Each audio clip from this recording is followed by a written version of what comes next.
There. I clicked the button. I should be streaming now. Okay. Oops. I need to fix.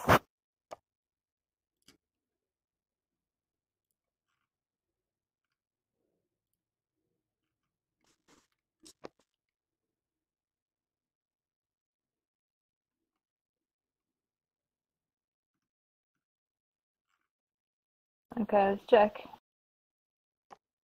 This is not my avatar. It didn't, the bot didn't get you. I normally post it. Or does it take a minute? It takes time to get it. Okay. There you are. Did the bot get it? Oh, I did get it. I did get it. Well, I got yours. So here's a question. Here's a question. What we could do, we could be in a voice chat channel at the same time. It would be recorded on the stream. I'm not sure if that's a good idea. But we could. Voice recordings, not fun. Wait, what do you mean? We're doing that, like, your voice is being recorded through this anyway. Yes, but I can pretend that I don't know about it. Oh. Facts. Well, I guess it depends on, like, if we have, like, people who want to watch it live and comment live, they can text comment. Come on, Twitch, don't be a butt. I'm wondering if I can get it such that YouTube can actually make a sound. It's your logo. So to inform you, did you ever set up your OVR? I did. So you have your little wrist thingy? I do. All right. No, I'm working on well, you just have to remember to check it. Oh, I know that. I'm really excited. I'm looking at it right now, but there's no sound on it, so that's kind of like I like starting YouTube. Thursday, Why not? So. Right. I'll make a canny for it. I'll do that. I'm not sure. I know people inside Google, so maybe I can. It's so we would probably all crash. Who doesn't? Wait, remember, not everyone has like those friendships. All the lights are real time. No, I mean, so like literally where I live, about 50% of the population works at Google. Yeah, but not everybody lives where you do. As I'm saying. Yeah. Probably the next one though. I'll probably show it because I'm gonna need help on animations and triggers and stuff. Wait, did I post this already? I need to I need to do so much annoying stuff. I have to do the terrain. Like I've not set up post-processing stack version 2 before, so I have to figure that out.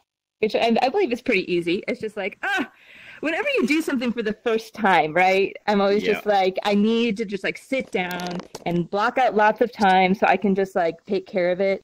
And this morning, I'm like, okay, I'll get some coffee, then I'll do this before the. I'm not going to do it before the Dev Meetup. Sorry, World Feedback Event. It's easy, but the weird layer requirement is confusing. Didn't somebody just say like use the water layer because nobody uses that anyway? In fact, I actually used an it. Additional one. Silent wrote. I used it on I tried to play with custom layers that are hidden by default, but it never worked out. So Silent in her tutorial. Did she actually say like how to install it? I just saw the settings that you're supposed to use, but I didn't actually see like the setup. I never read the tutorial. When she upgraded the guide, I think there was an install version for version 2. Yeah, but like it's just the settings. I just looked at the tutorial that's in the spreadsheet. That's a Payday 2 mask. I think people have like described it before in other places, like in tips or something, but like it's not in the tutorial. So I was like, dang it! I was always just like, I'm just gonna go open this document. It'll be easy. Wasn't there? Nope. No, I also have to figure out how to combine meshes in Pro Builder. Another thing I haven't done.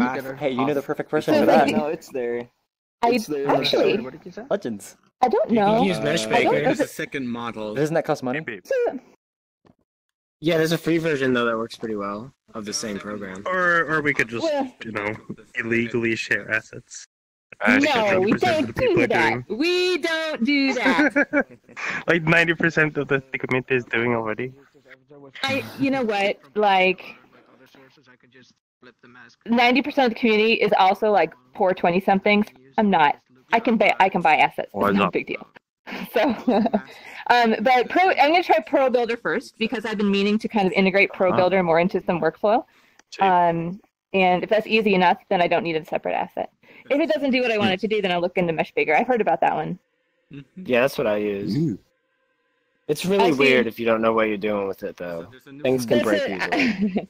Well, and it's kind of like, what are you familiar with, right? So, part of me is just like, if I can just get everything into an FBX, I can atlas it in Blender, which is like a pain in the ass workflow, but I know how to do that. You know what I mean? Yeah. So, like, if Pro Builder is easy to do, then done. Haven't seen him in a while. Where? Seen who? Monkey? Strong Bad. I haven't played it in ages. Strong Bad's been here like everyone. Why do you have to stream it? I don't think that's correct. Yeah, I haven't seen him either. But it's like, did you update it so that the star was the excellent star? So like. Did I what? I am not kidding. I think you're muted. Was it always that, or did you change it after the avatar update? Okay. Hello. I am wearing that avatar, aren't I? You are literally like I'm like I should just literally just go copy stuff that you do. I'm excellent. Because I want to start getting better into like I am very poor because of my bounding box. And like when I think about the kind of things I want to do, I'm like, this bounding box is so poor, man. I don't know. I'm doing it on purpose. Creepy cute and more cute. I don't know. Yeah, I think I know why. The inventory system does that. No, it's more than that. If you see me making stuff, it is a compliment because I'm just trying to learn. I was experimenting with inventory systems, but I refused to expand my bounding box, even for an alternate avatar. Oh, like my bounding box is 5 million. Yeah, I don't want to do that. No, I'm doing that on purpose. That's not the inventory system. Yeah, I know why you're doing it, but I don't want to do it. You can cheat the system. Hey, I don't care about cheating the system for this event. Hello. I'm joking though. Good. I mean, apparently, gotta get that green. Get the green shaders. Atticus. Oh, there's a squid. Squid finally got in here. There you go.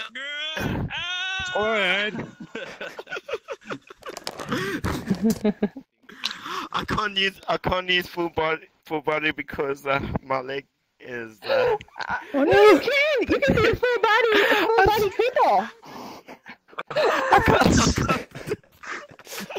Of course you can. Just don't put the other feet on. Just leave it off, and then you have it on the other foot. You'll have a one-legged full body. What would that look like? So, Monkey, can you walk? Just crushes in one leg. I can pretty much like hobble all over the show. That's about it. I mean, honestly, just be like the people who wrote the controllers, just update their avatar to have a broken leg or something. Yeah. But I'm not sure. Like I just got told that it was like pulled on that day. And that I need to take a week off from work with that. You haven't broken all of your controllers at least once. You're probably not doing it enough. All I did was I haven't broken any of mine yet. To the bus. That is all that I did. I just walked, and then my I don't think you're playing video. The bus ran over your foot. I hate to tell you, you just turned 30 this year, right? Yes. Oh, get ready. This is your life now. Your body, you're just going to be going about your day. You're just going to be going about your day, and your body will just be like, nope, broke. Sorry, warranty's expired. You're done. That is so mean. I almost thought I could pick up this pillow because I wanted to whack myself with this. Who's up there watching? Do it. Oh look, I have some comments. Let's see this. Oh, that's a nice comment. Thanks, Dio. Okay. Oh, is Dio watching? Yes. Oh, fine. Do I have to help? Stop moving. Do I have to help with this? Stand up. Okay, Dio, this is for you. On desktop is crawling yourself in there. Hey, it reminds me of Sketchu. Where's she at? You should install Squid, you look a little tired, buddy. Wait, did Sketchu? Oh, there she is. Alright. Hello. Hold on, let me get my form out. Where are you? Are you The avatar is GTA, right? But the mask is from GTA. I'm sorry. Oh, the mask is wait. You're so echoey. It sounds like you're in a vast, it looks very empty similar to room. the other two. You're not wrong. So I can't really see Discord from gotta here. get a What's your rug. question? Tie the room together. No, but oh my days. Okay, Right, this is gonna be a painful trip. Give me a moment. I need to get new batteries. I'll be back. No.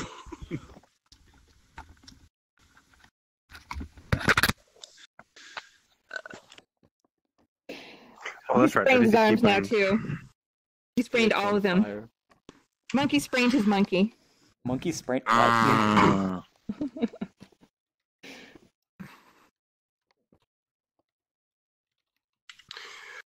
Set up some control bindings. Okay, so Squid, what's the deal with accepting invites? Oh, I don't think you really can. Okay, so Panda Man is requesting. I'm not sure if he was on the list. Oh no, he wasn't. Okay. Get the clipboard. Not on the list. No, So here, I will just send him a message. Little arrows. Yeah, he contacted me way ahead of time. I think he just forgot to fill out the form. And so I know he has something he needs help with. So I'll just send him a link real quick to get in. Okay.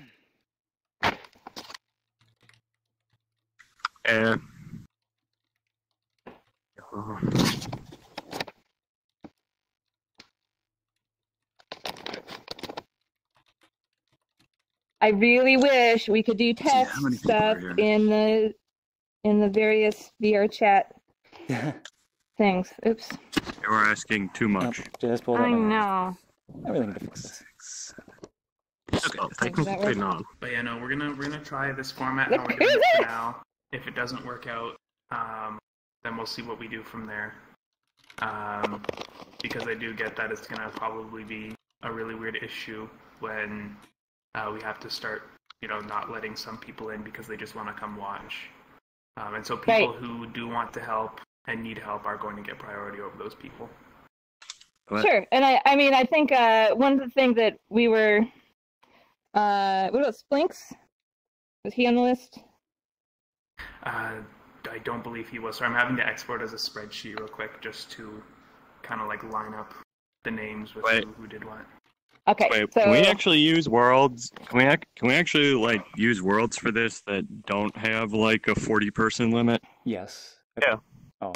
We could. Because that's the main reason I've never showed off any of my worlds during these meetups, at least in any standard fashion. I think that was the point of this. They generally have lower player limits. Yeah, no, we're aiming for 20 people. Yeah, so 20 max cutoff. Okay. So it'll be 23 people max in total with Science, Squid, and me. I don't think I'm going to develop very much in terms of hangout spaces. What did you say, Suna? 14 people right now. 14. Yeah. 15 when Pam gets in there. Well, the elevator world I'm developing has a 12-person limit, so getting 14 in there would not be that difficult. Are you chat? I'm not actually sure what You talking about the elevator or just another? Yeah. I don't actually have anything new to show off with elevator today, though. Oh. No. Not cat bug. Strange. Definitely not cat bug. Wait, I thought you had. I could tighten up the audio system on the Oh, you do. You do have 6 legs. on the weights, but That makes you an insect. It's a centaur cat. Oh, I guess in that case, my centaur would be a bug. 6 legs, therefore my centaur is an insect. Okay. do you want to get involved with that, Faxnor? I like sitting on the. Oh, with the elevator thing? Yeah. So I just made a comment on the the Yes, events I could Discord if you guys wanted to actually see help it. in. I don't mind. Really low. I still have my own stuff to work on too, but Fair enough. I don't know. I can just make You've been contributing a variety of advice. I was wondering if you were interested. yeah, no, I don't mind. I don't see him. That truth. I don't think he's here yet anyway. Can't handle the truth. I sent him a link. We'll see if he responds. He's one of the people that need help with something. Okay. I'm demon. Suna's here. Yeah, and we've got Me again. we had Octuplex, but Octu decided to not. They want to wait another 2 weeks. His map keeps on breaking Because they want somehow. to do some major work. Yep. Someone is. Panda Man's coming in. That's Pam. Yes, that's better. It's the Pandemanda. And then we The have pan in demand. Demand. Science, and then we have Nauticus. I'm a Gusto. I don't think we should let Nauticus in here. I guess we'll start with Suna. Where's Suna? Suna? There you are. Hello. I have actually 2 worlds, but one is general feedback and one is just technical garbage. Like that thing that crashed us last time. So I'm kind of scared of going there first, so... Yeah, for sure. Just Wait, did you want to explain any rules with this? Much less... Yeah, it's much less structured, much less just we test, I assume the portals this time are gonna be just invite, not invite plus. Yeah, if right. That's the only thing I would say. Well, based off that, it sounds like everyone needs to be friends with the person who's dropping the portal. Yeah, so I would just stick with invite plus, and then don't accept anything, and then just send Squid, Cyan, or me an invite if you want to join in. If you lose connection or something. So wait, if we disconnect, can you send the friends? Can you send the spreadsheet that you exported to the group so you can just have a list of all the names? Oh yes. I'll send that to you guys. Spreadsheet. Yes. This is not the World Feedback Meetup. This is the meetup for aspiring Excel bookworms. I guess. I don't know. Yeah, no, you can. Is there anything you want to say about the world, Zuna, before we go in? Addicts. Yeah, Fiona will probably like it. Yeah. Fiona is my new favorite map maker. Oh god. In fact, I was discussing just like worlds that I liked, and I was talking about a world that I didn't even remember was yours. And I think it was like the Ocean Date one. Oh, all the way back then. Thing. Yeah, which is still being optimized. Waiting for the fix with the terrain. Alright, Portal, right? Or are we still waiting for who just joined in? Somebody's joining in. Who's that? Truth. Is that Truth? There's nobody there for me. Arrow. How did Taro get here? Oh no. Oh, it's magic. Yeah, Tara asked me to invite him, so if you don't mind. A Pikachu bird. Ah, okay. Hello. I thought you were doing something else. Oh man. Oh, okay, that's cool. That's cool. See, Taro, go watch the we streams! need to put this on the canny.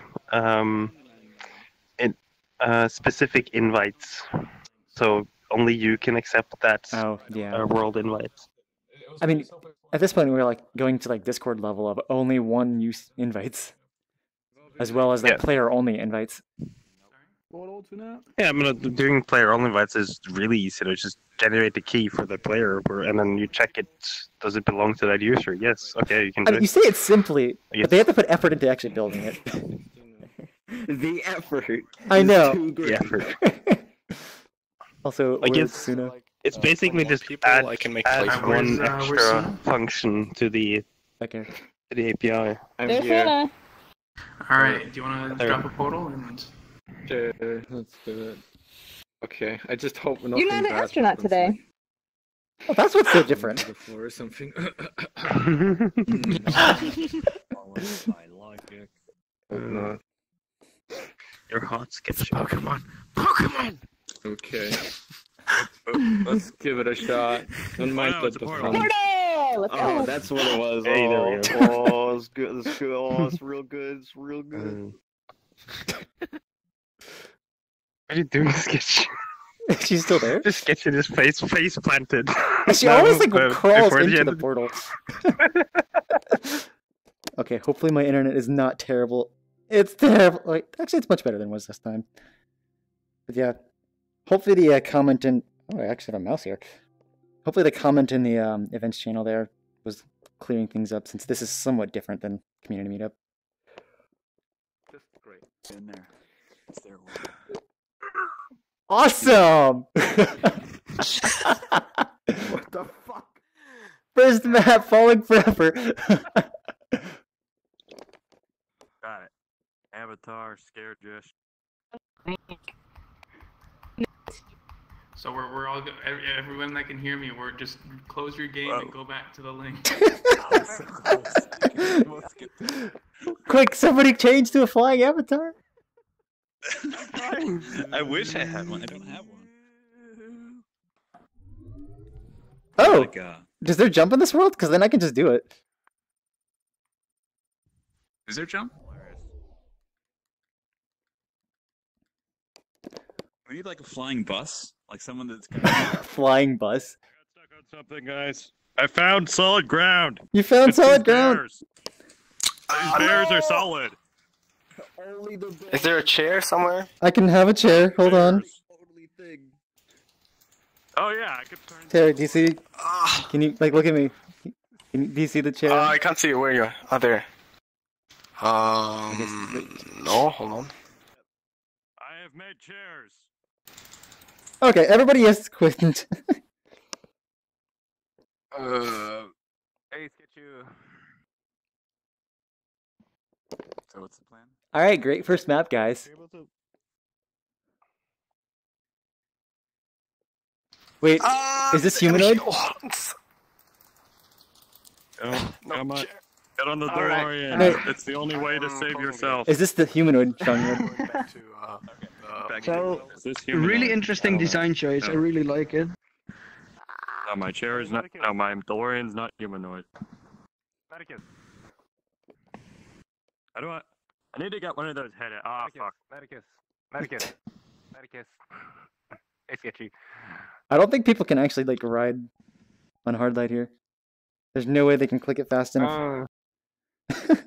Oh, if they can do the jumping, then they can. Or they're moving forward. Wait, what? Did you do the exact same thing as hard lights? Hmm? You have a floating I'm gonna decay make head. the effort.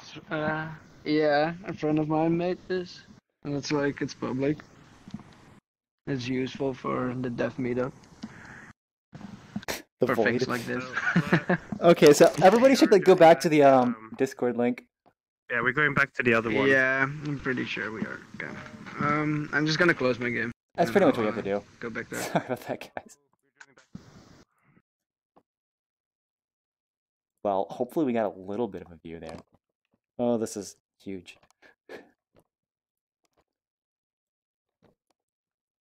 Did it crash?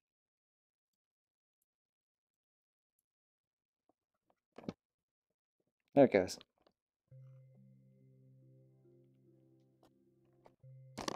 Did anybody actually go to it?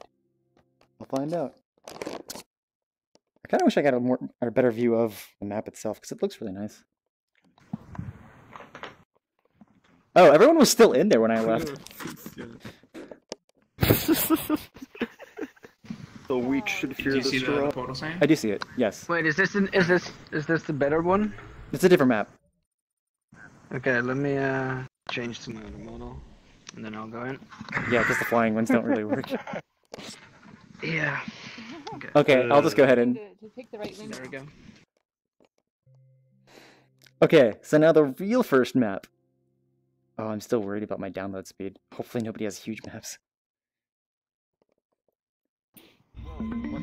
Okay, don't click any buttons? Is that what we're saying? Oh, he left the collider.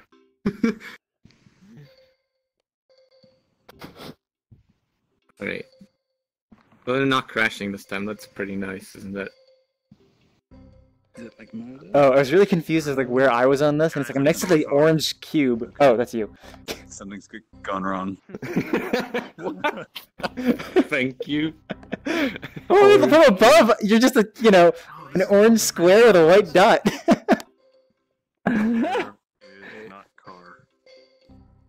What is the sound? There's me. I'm just a white head. Okay, a white head with a backpack. Got it. I'm really curious what happens if I do this. Which one should I say? Wait, are we allowed to do anything, or? Yeah, there shouldn't be anything too bad that can happen now. I disabled the combat mode, which seems to have been responsible for the majority of the lag and bullshit that we had to deal with last time, when we just instantly got booted to home. I mean, we do have the other difference of not having 50 people. Yeah, but the freaking combat mode makes a lot of difference somehow. Alright, are we mostly here? The Little Workshop map looks really nice. It's just kind of sad that it doesn't have a floor. Well, I have no idea how randomization works. You don't what? Okay, can you just explain the map? Explain what is going on in the map. Alright. This is gonna be like a murder game. I want to make it perform better, and I want to make a prefab for everyone, so that everyone can make their own maps and so on. It's sort of functional, but determining who wins doesn't quite work right now because I don't know how to deal with it right now. And the thing that's supposed to prevent two players on standing on the same pad is also not working yet. Aside from that, things do indeed work, as far as the end round and player overflow things are concerned. So yeah. Oh, I'm back. Welcome back. So do you want to demonstrate any of the other functionality before we get into the problem solving? Sure. Just stand on one of these pads. Wait, how many pads are there? Did I just see them like in the corner? There's 3. Oh, there's only 3. Just stack on them. Just stack on them. Okay, come on, get close, guys. This one doesn't Yeah. This one doesn't work. Alright. I don't know if you're all gonna die or crash, but hey, I mean, alright. Alright. That's good to know. Alright, so you know the normal pads, there's just 2 pads right now, but generally, you know, press button, blah blah blah. Oh no. The game starts basically. And I'm gonna. Let me get my sound effects. Oh, there we are. There we are. We're the murderer. I see. Okay, we are in the game zone. All right, stab everyone. Yeah. But if you find the knife, yes, you can indeed do that if you wanted to. Do you actually have the knife in? Okay. So. Oh, and you're using the 3D text mesh or something. Yeah, you should probably update that. This is. Yep. It's a dev build. Yes. Who cares? Exactly. It's just for my own reference where things are. Whatever's easy. Yeah. I wouldn't use dev textures. Dev build. Okay. We're back. I got the knife, guys. We all win! Yeah. The end game doesn't quite work. Oh, okay. So did anybody else experience lag there in a sense that nobody was moving? Oh, alright, okay. Alright. Yes. Alright. Okay. Yeah, something with the end game is bugged. Like there you go. It could be like a network problem request that's just differentiating going to between everyone. murders and survivors. Yeah, I think everyone is triggering a separate instance of the end zone stuff, so it's a bit bugged.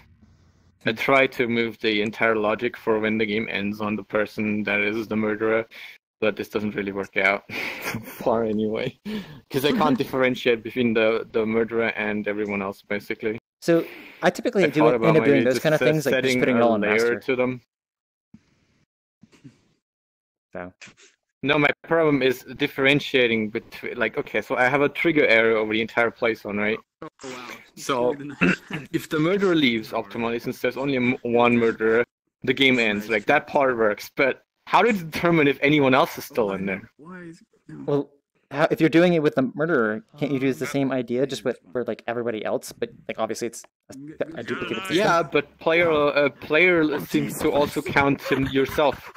You can't just go like on exit layer or something like that. So like right now it's on exit trigger and it checks for layers, right? So player local goes for so you actually have an on exit player. over the there. Murderer counts as a player too, yeah. Oh, so you're doing it on exit that way. Okay. Oh. You actually killed him? Killed the creator. Yeah. So now, they do work. I just joined and yeah, I kind of missed out on something, but I kind of get the point of the question. What if once at least one murderer leaves the game or like gets respawned or something?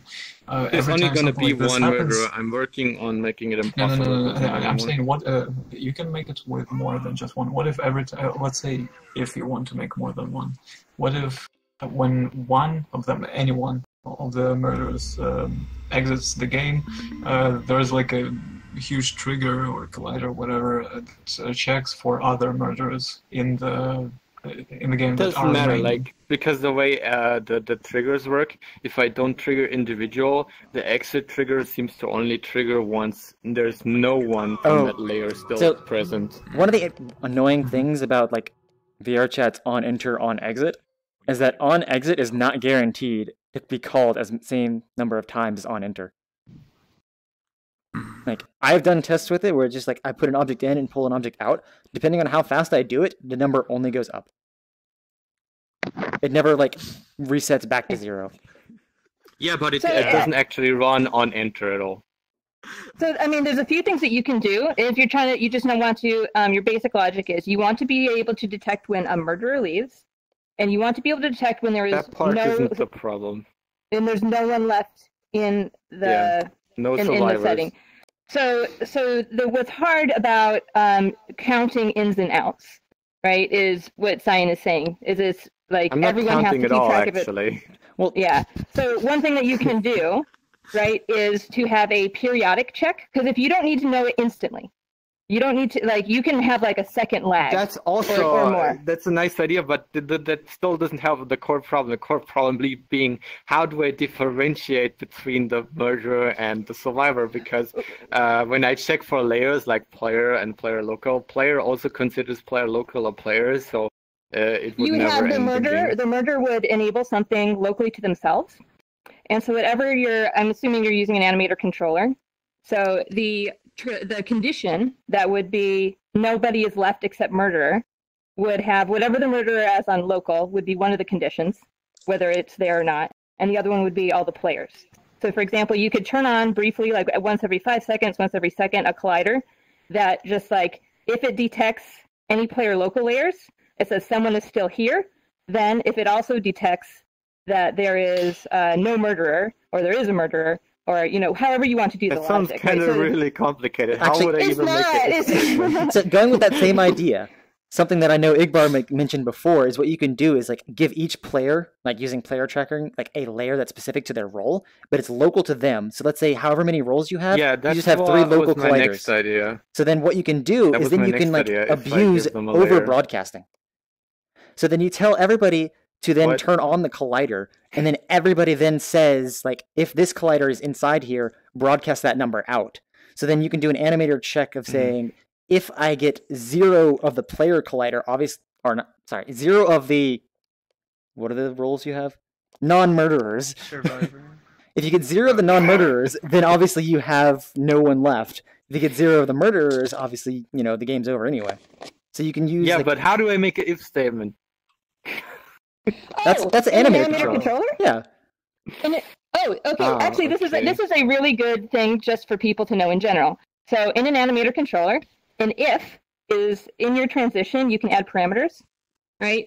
So and is 2 parameters. So for example, if you want condition A has to be true and condition B has to be true, you put both of those in your transition. If you want it or, you make 2 transitions. One is condition A, and the other is condition B. So now you have an and you have an or. And so an if would just have... helping me. That is helping or is not helping? Yeah, that is actually helping. Yeah. So if you think about he's trying to explain me like the most complicated concepts in the world while I don't even understand the basics. Sounds like a user here. So I'll be the Cyan translator, I guess, because I am not a programmer, so I have to learn everything through layman's terms. So in an animator controller, you basically have your flow chart. So to make an if statement, you have your one state that you're in, and then you have your conditions and or out. Of one sec is one, it goes to one state, and the other, so like true would be over here, false is over here. There is your if, right? And you can add as many conditions as you want to that. Yeah. So like I like to think of animator controllers as their flow charts, right? So like as long as you are going through all your transitions and everyone has a transition out, it gets a little more complicated when you use the any state. So I would say like. If you have a lot of things that like if you can be in the state and you want to be able to get into this state or this state or this state, then it gets a little complicated. But for something like this, people. It's pretty it's pretty linear, right? So you can do it that way. It's the closest we've got to visual scripting, I guess. Like basically. Okay. And what you meant is I used the thing that locally to I don't know, the JetDocs thingy where there's objects floating around your person, right? And I use those to detect stuff. I have no idea what JetDocs uses because I have not actually downloaded it. But you meant basically I have an object that follows the player, and that's what I'm supposed to use to check for. Do you have a way of saying if somebody is in play or not? Just literally in the game versus in the lobby? No. Okay, so then I can't use that one. So the idea would then... Like, everything here is as simple as you can probably imagine. My randomization is basically an animation that turns in a circle, sort of. Okay. There are ways to track it, though, but it is, like, stupid. Yeah, most of the stuff that we do... I thought the next thing I'll try... I thought, like, can you set custom layers to, like, people, so I could use those custom layers to check for presence instead. So that's what So like, if I just... The lifted colliders, right? So if you think about, if you use the Toy Box player tracker, well, you don't which even is need to just get a to the drag and lifted drop. part yet. Yeah, just the drag and drop prefab, right? So now everybody is going to have an object that follows them that you can treat locally however you want. Yeah, that's what I meant. If I set a layer, I could just make the roles layers in the game, and then I can just use exits and enter triggers on those specific layers, and they'd be fine. Yes. Yep. All right. I just worry that the performance just tanks the more triggers I use. I'm just going to point out that in my current world, I believe... What was the number? It was like 20,000 or something trigger events? Because do you remember that number? How much time? Okay, the trigger events are laggy when you have a lot of networked events happening at once. That's basically what will cause lag. And so having a lot of triggers, you're fine. So wait. Especially if they're local triggers, they're fine. Not necessarily. Okay. But nobody is going to ever get to the point that I have. If they're looping, it's gonna crash you. Looping will crash if you do too much in one trigger. So if you happen to do like set game object active, say like 100 game objects, that will lag. Even if it is entirely local. I generally just I started to like chain triggers between local and global in order to buffer them a little bit with delays and stuff. Oh, with delays, but like as long as they're not like global to global, unless it is like master. Follow me. Okay. Right, so this button is a problem. Even though it's set to on, once you click it, it instantly disables its collider networked. But the problem is, it doesn't work fast enough, so you can spam it. When multiple people are there, they can keep spamming it like crazy. How are you doing that? Because you should do on interact local, like turn itself off. Yeah, but the problem is then what I had to, there were two people standing here that just kept clicking it, and every time they did, they kind of reset somehow the collider. I don't know what the hell they did and how they did it. So part of the problem, which I don't believe we can ever fix, is that there's network latency. So if two people time it properly, they will always be able to press something at the exact same time. Yeah, but they were not just clicking it twice, they were clicking hundreds and hundreds of times, like repeatedly between each other. And the trigger never got to the state where it would actually disable the collider, even though it played the sound, which makes no fucking sense. You should make disabling the collider be the very first thing it does before it does anything else. It is! That's why this doesn't make any sense. Is there any delay on it? Instead of a false? I don't know. It manages to play the sound. The sound actually is activated after the collider is disabled, but somehow it doesn't work out. Make it local to each person? So from that, it sounds like we would just need to debug like, outside of VRChat. Like I'm send a not sure picture. what would be causing that. I thought I might just make a chain of triggers so that the activating the first trigger just activates the second one, so that even if you manage to press it again, it wouldn't be processed twice, because I'm just going to have a delay with networking. Not terrible idea. So the way that also, are you doing toggle? Are you using animation trigger? Like what, or is it set game object active false? Just false. On okay. The set object? game object. So like on interact, set game object or set component false box collider. Yeah, no capsule. Oh. But yeah. Okay. All right. So then, as far as I know, that is literally the fastest thing that you can do. And there's no delay.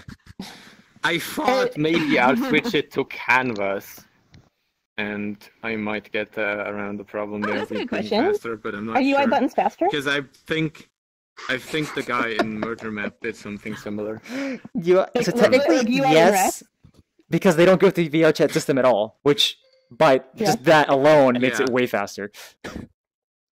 Which is like, I figured if you click it, I would just disable the interaction for the button itself and then fire the trigger. So the trigger of a networking event comes after. So. Time to wake up. Sorry about that. Okay.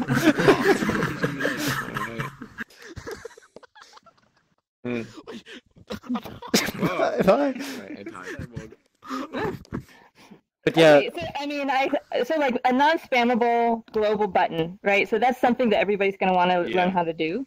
So I have a simple, sort of simple example of this in like my last video tutorial on custom triggers, which is just on-click, set collider disactive. I think it broadcasts that, and then like 2 seconds later it enables it again. But it sounds like that's what you're doing, which is the weird part. Yeah. I thought about we should maybe take a look and just not collating a collider, but making sure that the event for activating it can only activate once and then disabling the trigger itself. I should note that I personally always disable the object entirely as opposed to just its collider component. Yeah. Always, I don't know. Right now it's tied to the button itself, so the button would disappear. I guess I almost always like have 2 buttons to do those toggles because I want the second button to look different. But in which case you would set them active and inactive. But the thing is, what you're doing should be the fastest method. And if it's not working, I don't know. We should take a look at your inspector. Yeah, it sounds like there's something else. It's more of my major concern right now is the ending of the game. I'm not really had much trouble with it. That people can't stack on these fucking things. I have a good idea, but it's also not reacting fast enough network-wise. So. Okay, so why don't you explain the logic of what you're trying to do, and then the mechanics of how you're actually trying to do it right now.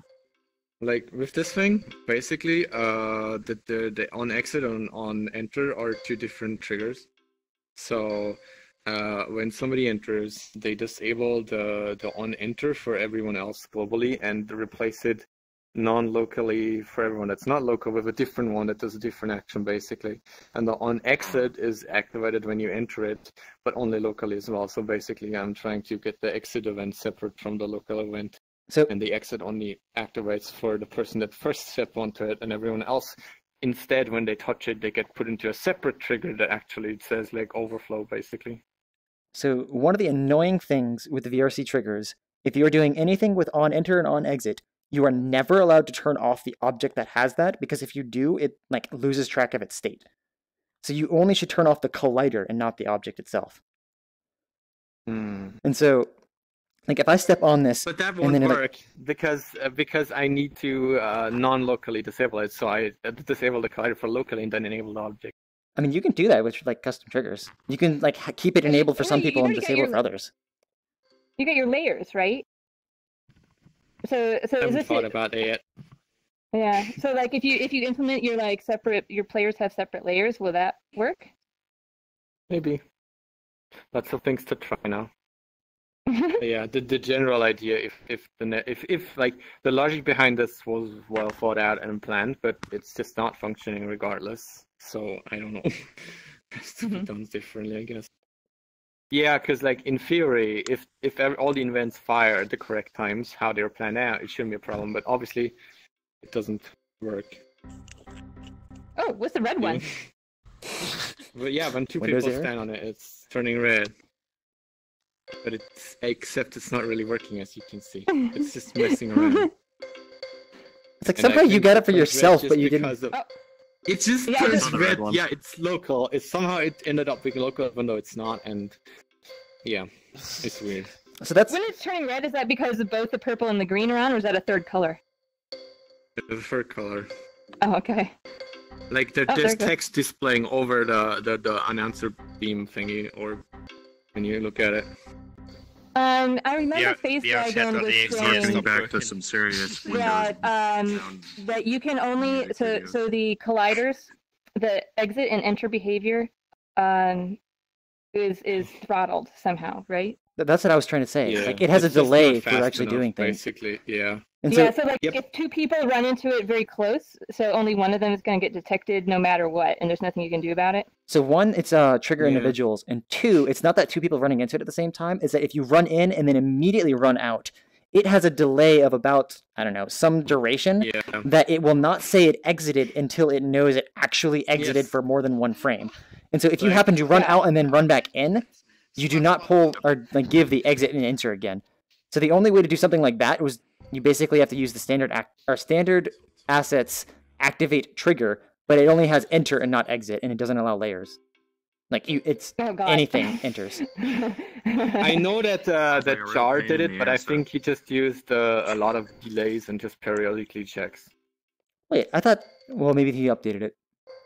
The time that I was there, it didn't have. He has updated. His detection takes about 5 seconds, times. which I'm not comfortable with, and not feel very. I mean, that's just like useful. forced network delay kind of it's thing. Useful. 5 Yeah, seconds but- isn't necessary. Like a half second for basically anything networking should be adequate, right? Then you have the Australians with a 5-second ping. Oh, sorry. Wow, half a second ping. My thing is like 220, you know. 5-second ping. I can't even. I don't know why I'm. Sorry, I said it wrong, but it's like half a second. No, I think was it Gearbell was having like literally 3-second delay. So like if you were talking to her, she wouldn't respond for like 6 This seconds. event is basically closed I for had now, but one you have to that like was sign like up in 10 Events seconds Discord. long once, where people Oh could my hear it for God. 10 seconds. 10 seconds. Wow. Can you not use buttons instead? If you want to assign stuff to people, why not everybody click a button, disables, assign something locally, and then you can detect it? So the problem. And That's then what you don't have to these mess boxes do. They're just used for setup. So Rubik, the same issue applies to buttons as well as this in a way. Because of the network delay, network latency, it's like you're never going to be able to get it so that 2 people cannot click it at the same time. Because we have no way of handling that with our trigger system.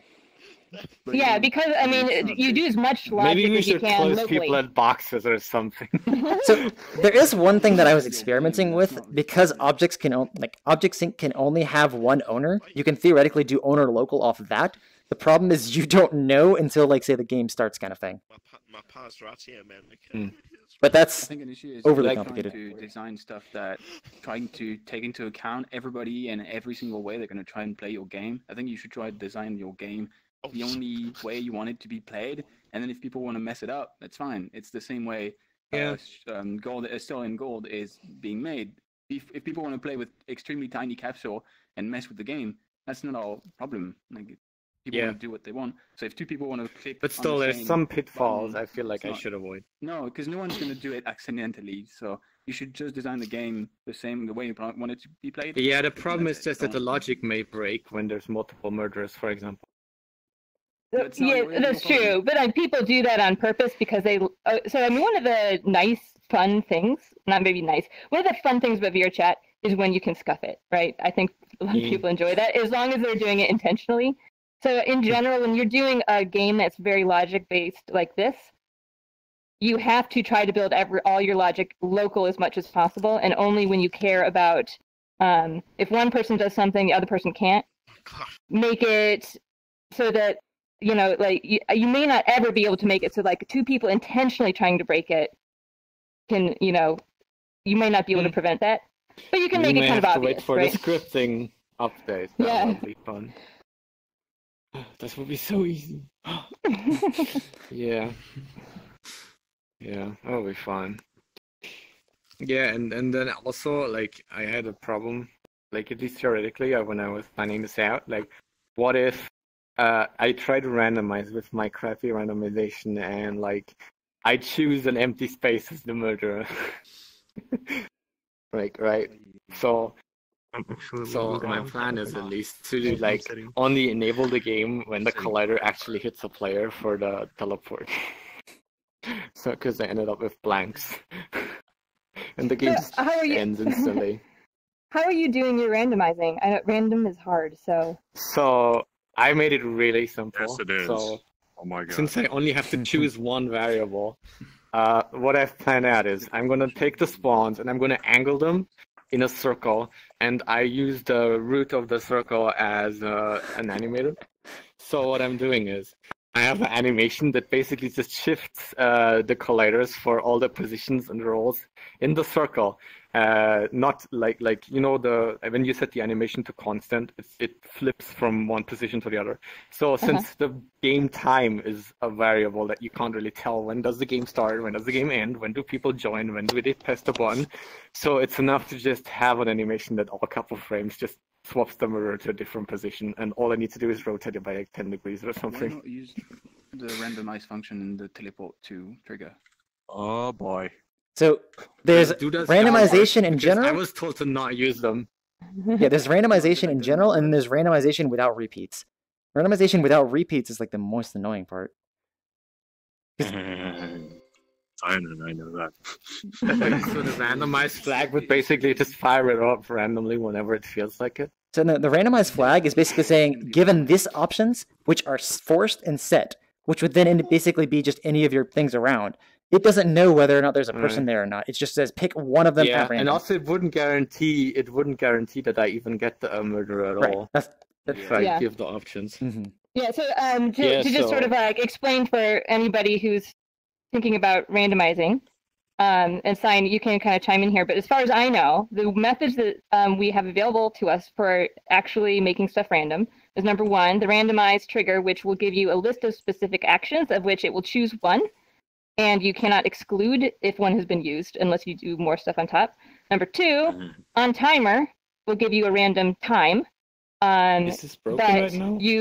It is broken if you are using it disable and reset on enable. If you want to have like your on timer with repeat and it's constantly going, that works okay.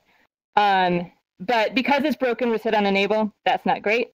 The way that Jar did it originally was with physics, and I guess that was being random just because like Unity can't keep track of decimal places very well. Pretty much. So, which honestly, and then, what else do we have? That's pretty. I do have a working system that makes randomize not pick an existing option again, provided you're running each iteration of it serially, which is probably how you would be running it. Yeah. It's an integral function of the elevator project I'm working on. Basically what it does is the randomizer picks from a list of numbers. Basically, it sets an animator variable, animator and so integer. How is it generating its randomness? So it uses randomized trigger, picks the randomized trigger, gives an equal chance of picking from, just 1, 2, 3, 4, 5. That goes into an animator. Then that goes to a large branching set of animations in the animator. And then the animator asks, has this been visited? And if it has, because I have a variable checking if each one of these tests have been done. If it has, it loops back and does it again and keeps doing it repeatedly until it reaches one that hasn't been done yet. What if it did all of them? It's horrifying, but it works. Then it will loop. That's actually actually no, because you would build into your animator a maybe a count for how many it does that. Could this be a prefab? Could this animator be a prefab? Potentially. Once I finish once I finish Elevator VR and therefore have fully patted down all the bugs of the system, yes. Yeah. The downside to doing it in an animator controller is it takes a frame per transition. So that makes sense, yes. So if you have a lot of stuff going on, it will take a while. So if you need it to be instantaneous, it's very hard. That is a real problem. That is not a problem for my use case because that just means you wait a little bit longer in the elevator. Right. But if you're trying to do instantaneous random math, yeah, you're screwed. Yeah, it's a problem. Which going from that, which was my approach, which I had 2 of, I can't exactly explain all of it because of how complicated it is. The first version that I had used on-timer randomization, but, I'm sorry for pointing at you there, Rubik, but it's like, if that works, then it would it would in theory be perfect, like randomization, just you have to, waiting at most 1 second for, the overall setup. Because then once it is set up, it then can do any random, list. Just, you pick up in order at that point. It's just when you want to shuffle them, is that, initial 1 second. This is with your reparenting buttons thing? Yes, okay. Which is not worth explaining right now because that could take an hour. Yeah. That's mine is rather simple. It still doesn't work, right? Just to be sure. On timer version worked if reset on enable. That's a different system than what I sent to you. The version that I had that I sent to you is broken only because deferred events. I literally have it running in Unity and everything works fine. But when you go into VRChat, VRChat says, oh, you're trying to execute a trigger, but I don't want you to, so I'm going to delay this, which then breaks execution order. Okay. So I think I'm going to stick with animators in time and see how that goes, and then if that doesn't work out, ask for help. Because I still have the option to make a second layer to my animator, so I could make two animations that are separate, different lengths or speed, and that I will have longer randomization. So yeah, and I think, but it's only useful if I try to purposes... choose one of an option, not if I like one option, everything else. Like I have two options basically. Otherwise, it doesn't work for what I'm planning.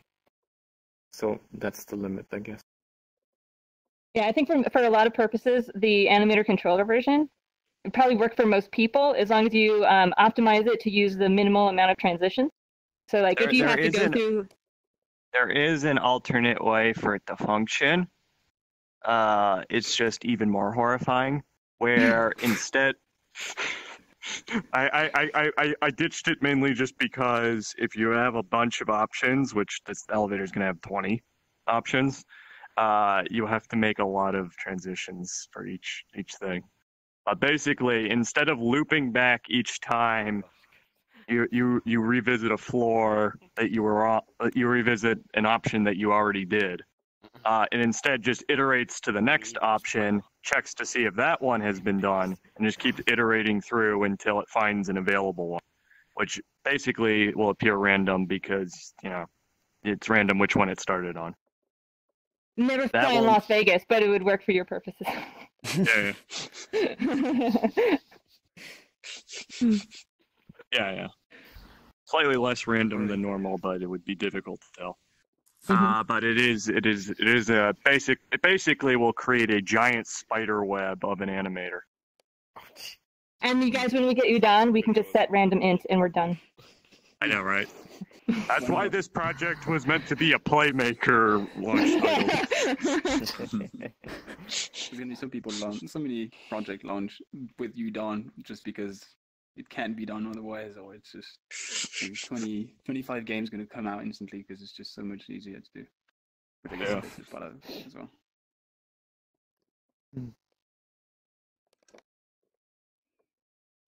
Okay. Yeah, so by the awkward I think silence. that's the end of me. Yeah. You can just choose the next world. So, Selena, do you have time to re-upload?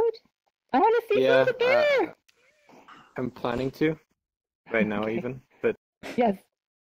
I have to go out of VR to put all the colliders in place. Okay. So I'm waiting for the next world, and while we do the next world, I can mess with it.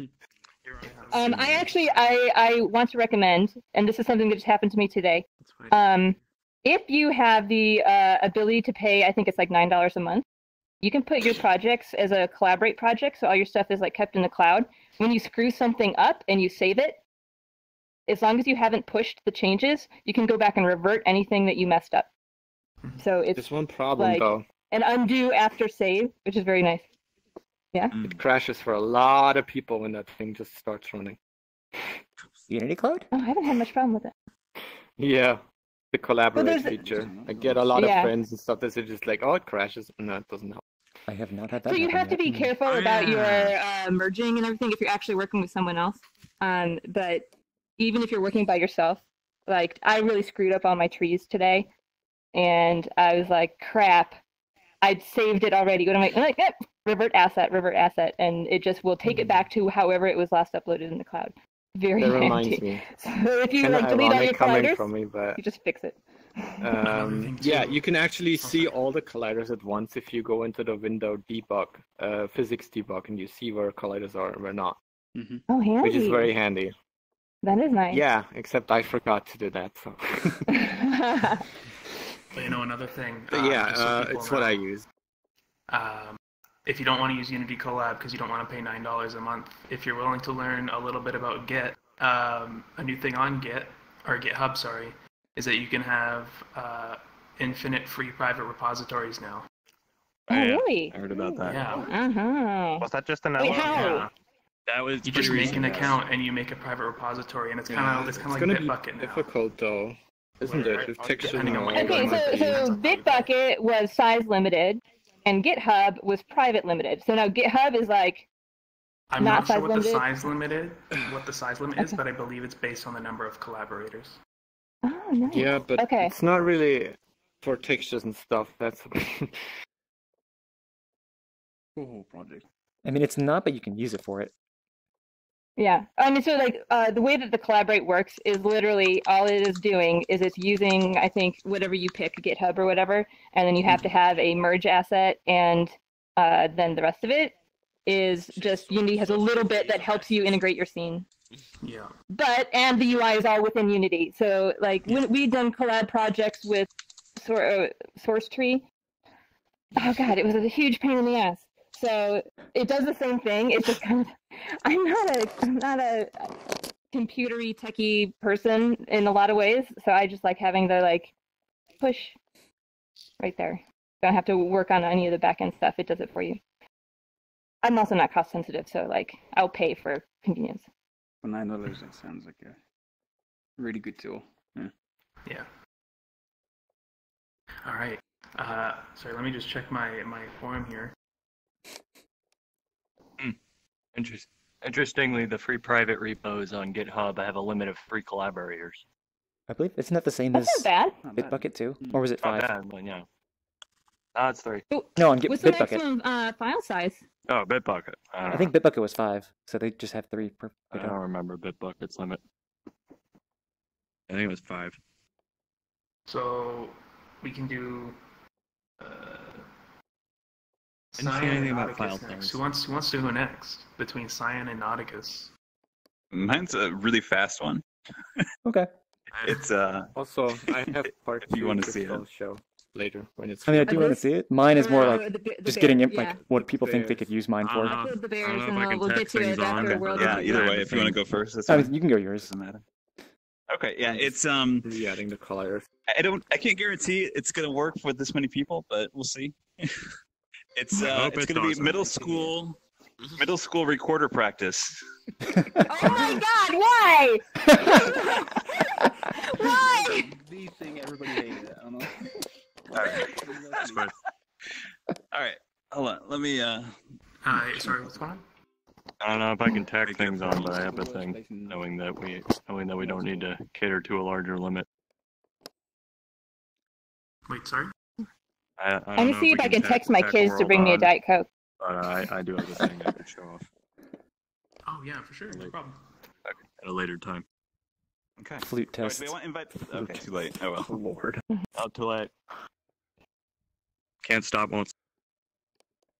Oh. Anyone, are you there? There's Portal. Yep, thanks. See me on the camera over there. Good, another small world.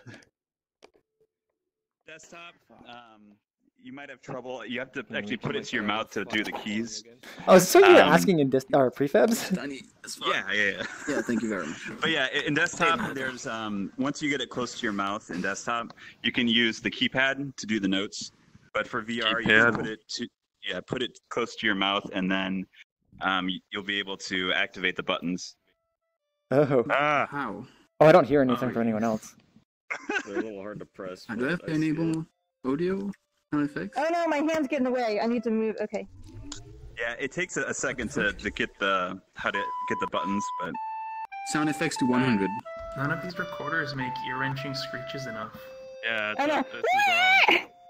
Oh, Naticus, please. Every button that plays the thing, I don't know how give close. it a random low weight. Screech.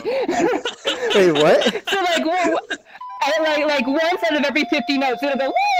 well, yeah, it makes this awful screeching noise. Yeah, Yeah, they're not nearly loud enough. yeah.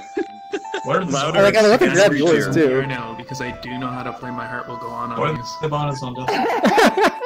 So wait, Okay, so hold on on. desktop, Hey, if I hold it you up just to have to you, have it can you hit close the to your buttons? head like this, Nope. and then Can I you hold do it? your keypad. The keypad Can should you do the see notes. Can you see the buttons? Keep it. If I put it like in your face.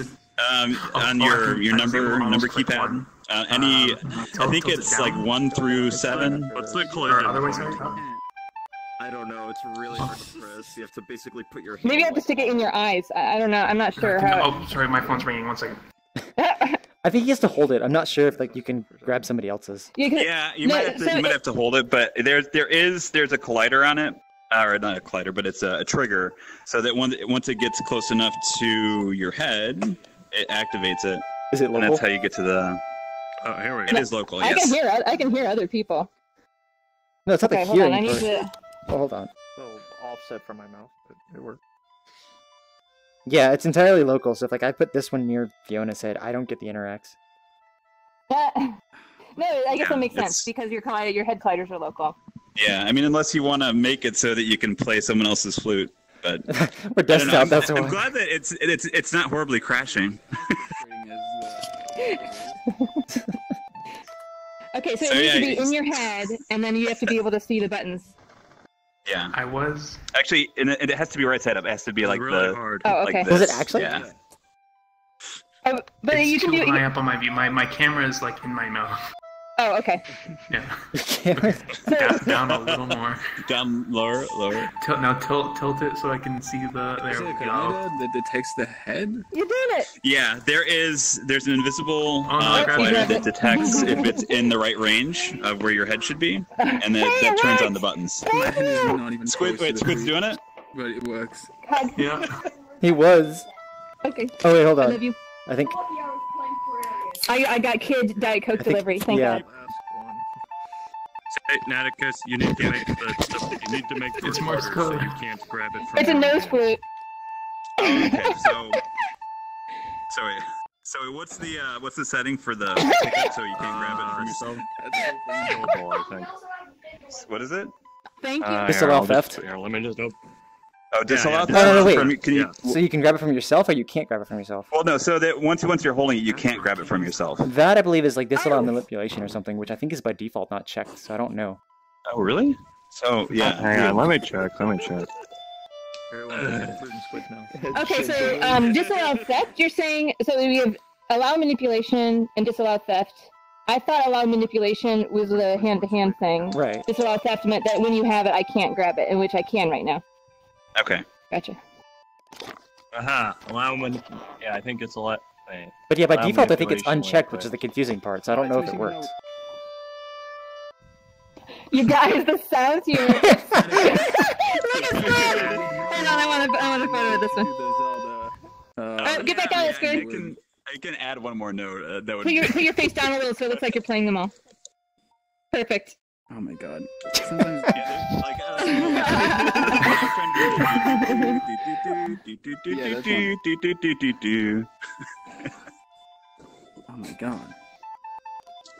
So you're saying that people can play it on their keyboard as well?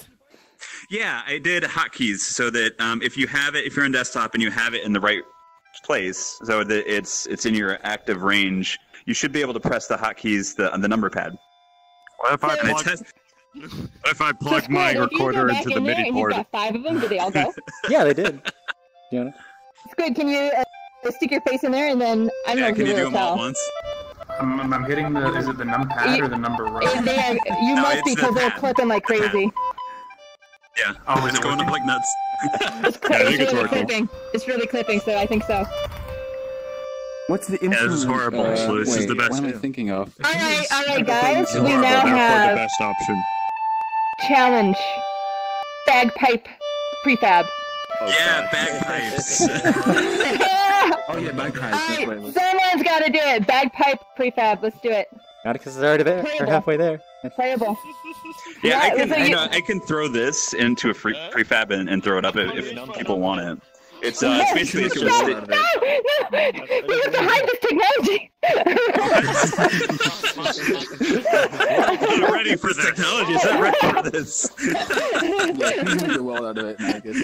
Just a high school room and. Oh god! Yeah, a high school a high band school recorder. Yeah. High Oh, school God. band. with like random bad notes. Oh, it would be so funny. Now all we need to do is fix the audio source limit, and we can have a whole orchestra. Yes. God. Actually, that's Is the Unity, world right? fighting Unity has. itself? What's that? The world, the shadows, are they just me or it's Z fighting over there? In Yes. front of me. Oh, weird. No, this is just a plane. I mean, it's just basically a Unity plane. I don't see the Z fighting. It runs away from me. There is a weird Shadow Z fight that runs away from me. Weird. I don't believe you. We're not flying.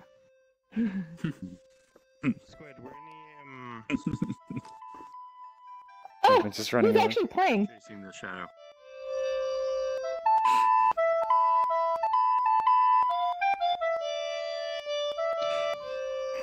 He is playing that recorder amount as well. That is talent, because that's about as well as you could expect a recorder to ever be played. I'm a musician also. Recorders were not meant to produce good music.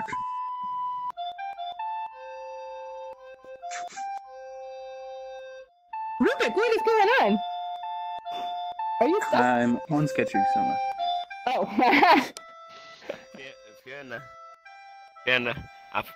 I found a really good Chrome model for Giraffe, but it's on Apex Legends there. Oh really? You see, Naticus, you've missed an opportunity to make it so you can alternatively play the recorder by holding it around your butt. If only we had prop API to actually know where someone's butt was. No, VRChat, they need, the butt locator, so that, you They can killed interact. prop API, so you can't do it anymore. Actually. Oh my gosh. You can. You can. With station. If you use Splinks' station. But you have to be in a station to do it. Yep, but you'd have a butt detector then. I mean, by that logic, I could use the combat system to do avatar size detection to basically say that how tall the person is and put a collider down that height. Come on. It's true. Well, okay, will that work if you bend over? Will it move you off of your? You can't bend over at a station either. That's true. But if you wanted to just like be able to play with your butt, you could be like, "Here's your butt playing station." Why are we having this conversation? because the world needs that technology. So I'm just gonna say the people on stream say that they want this as a prefab. Oh, they do? Okay. All right. I'll wrap it up today. And wait, what's the approval process for prefabs? Is there like a committee that says? As long as there's nothing copyrighted in there, you can do whatever you want. So we have a test channel, which is just if you want someone to try it out first. Otherwise, the spreadsheet is just a list. Everything on there is responsibility of the creator.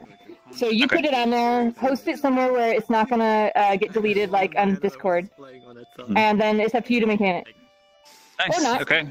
All right. I'll prefab it. There you go. So I don't want to like pressure anybody to move on to the next map or anything. Yeah, this is really all it was. There's nothing else. But we got a couple people that need to get back in here. So Cyan, do you want to make sure your instance is invite plus? Okay. I apologize. Oh yeah, if it's invite plus, then that matters. Okay. No problem. I'll go ahead and drop it then. Wait, where's the actually spawn point here? Squid. Okay. Well. Okay. So I don't exactly have any problems with the one rock as far as I'm aware at the moment. But would it be alright for me to show my wedding robe? No. Yeah, go ahead. I'll ask if I can send an email. Hey, sweet, okay. Do you want to gather people around? Because like the real first thing is when you go in, don't touch anything, as usual. Get the shader up. Just don't touch shader. If they even ever play it. Shazo Dislove have done it. Okay, so basically what I want to tell you is... That would be awesome. I was joking. Don't touch Cyan. Don't touch Cyan. Okay, so let me drop a portal. You're in the way, Fiona. I know. Okay. Touch only Cyan. Oh, it's nice how it's such a small world. So hopefully we'll get a prefab for both the flutes and the bagpipes. Blocks. This is a ballista. I know you want to touch it. Don't touch it. Okay. Don't touch it. All right. Don't touch it. So I've been told not to touch it, but on the flip side, I want to touch it. Gotta touch it. Touch nothing. Wait, I forget how many people were actually here, so I don't know if anyone else is still voting. Is this Jenga? One person is still in the old instance, I think. No touching. So She's probably going to con. You didn't. I don't know what you're guessing, but maybe. There's like 3 things that I can do with all this. So okay, so are we going to end up spawning over there on top of the tower? No. Like 70 or so. Not in this version, but we could. No, I thought this was so. There was this game mode in Halo 3 a long time ago, one of those custom ones, where there was one guy just launching stuff at a tower of physics objects, and you just had to try and stay on top of it. I mean, that could be another one. That's like a 5th item to the list. There you go.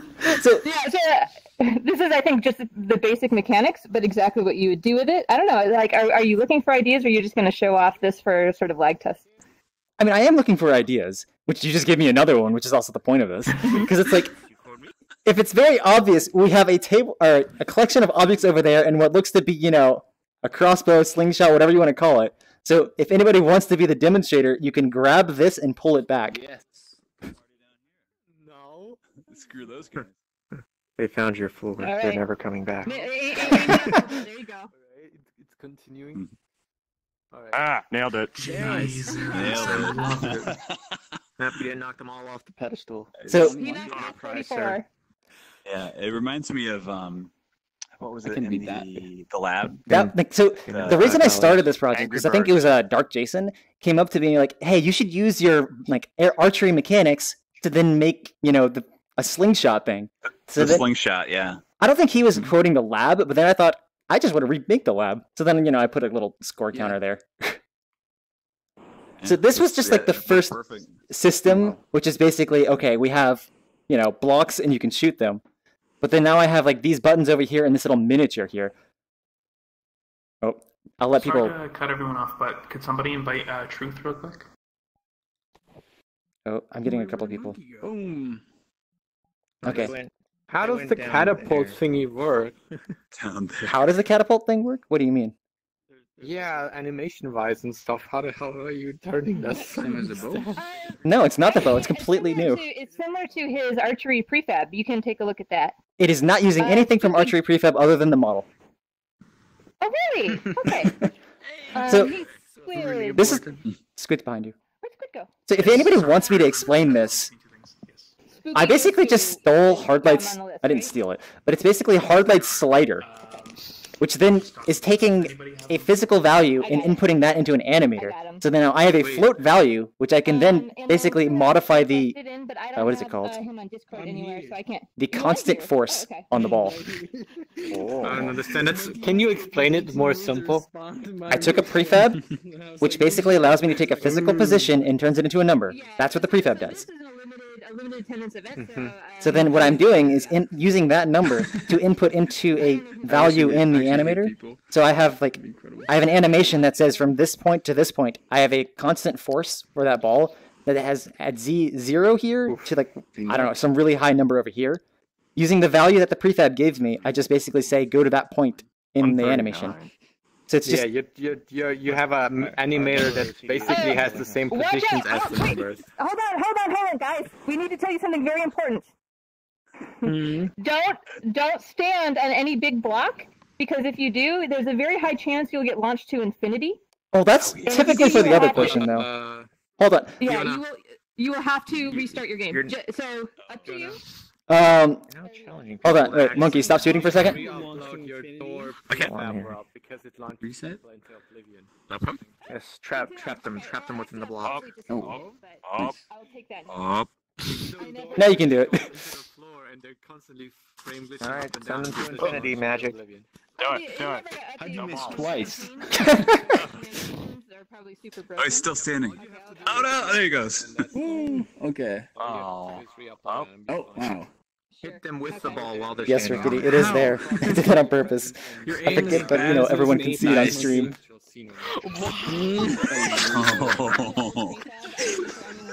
Oh yeah, Dragon, that's definitely the issue. I just haven't modified it at all. I can't believe you've done this. Wait, what do you mean? So is this going to be like a version that's going to mimic what's happening over there, or? Oh no, this already does mimic it. This is actually the reset point right now. Yeah, so if I'm seeing people a stop shooting real quick. that are currently shaking in midair. Okay. Maybe that's why they didn't touch the ground. Oh, whoa. Okay. So now, if you look at this portion, this really will like just mimic it. So if I grab this, Oh god. It's falling. really laggy because of the object thing. Oh god, my performance. Yeah, Object Sync does not like this at all. Oh, I know it doesn't. Well, This is also a test. and there's nothing you can do. Nothing you can do about that really. But whoever owns it is the one that's sending you all the information, and it's going to take them a while. Are you just like collapsing it all? Super slow. It's great. This is cool. Yes. Okay, so All right, we have a brave part person of the there. second portion of this like idea here was not the slingshot at all, but was more of, if anybody remembers, I think it was like Squall's map a long time ago about like snow forts. It is now playing with blocks, but you can do it at miniature scale, and then you could like just go over there. Oh, so you can now like build something, like You do can your now Lego build- blocks here and then destroy it. Hello? Yes. Yes. How just happened? So why is the number different? The number just was it ignore because that. pieces didn't touch the ground? Cyan, please don't touch the blocks again. I just had 2 minutes of not hearing anyone and everything lagging nonstop. I'm sorry, you were probably master or owner at that time. Everything just went silent, and the blocks were just lagging up and down nonstop. Holy shit! Trying to get them to go to infinity. So, who was the last person to hit the ball? I guess, yeah. Is there a way to make the blocks, I guess, more resistant to the physics impact that's hitting it, so that it's more like a real real wall instead of just yes, going like, everywhere? I'm still messing with the increase physics. drag. Like, I have not like changed. Or the physics on there is like I'm just messing with it, and I didn't have enough time because I started this project last night. Yeah, because I remember. Yeah, but in general, you can change the mass, so you can give the ball more or less mass. You can give those more or less mass, and you can give them more or less drag. So if you wanted the ball to act like a cannonball and those things, so like it would like just dent it versus making them fling, that would be mass. Yeah, because there was a game as a kid. It was called Crossbows and Catapults, and you would build like out of these blocks. Wait, was that with Jenga? Like a wall, like. It wasn't Jenga. No, it was like it was kind of like castle themed. So you're basically building like your castle wall, and then you had these little things that you would shoot at your opponent's like wall to try to break through it. And the goal was to try to move the centerpiece off of its thing. Okay. So the idea here would be Ballista. you That's have the word. So- Ballista. That's what that Basically, I don't know if that was like a set thing, but I played something very similar to that with my brother that was just purely out of Jenga blocks. So we would like build a fortress, have a little flag, and then try to launch things over using only the blocks. And so that's pretty much the like. And so the first person, to move the flag off or the whatever the secure piece is, the first person to dislodge that wins, right? Yes. So that was you could have two people build their thing at each station, and then there's a race or you can just take turns, and then you shoot at each person's thing.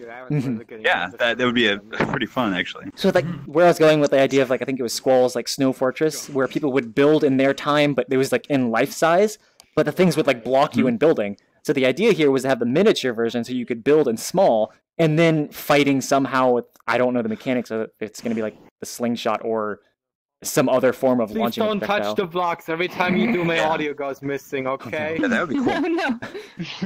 So this idea is like there's 5 maps there. Yep. Yeah. Maybe more. You know what, Cyan? Let's put this on the low effort, because like all this really requires is like maybe some textures and stuff. Like to be very quick low effort maps. Yeah. What is this skybox, by the way? Because I just realized it's the same one Soon is using. I just found it on the Is this asset from an store. asset pack? Okay. I think I just typed in like Skybox or something, and this was just the only free one on my list. Okay. For the first page. How do you animate these things? Ouch. But yeah. I can make skyboxes. Okay. That's With good to shaders. know. That is good to know. But yeah, if you want, we can move on. Good. If you need. Like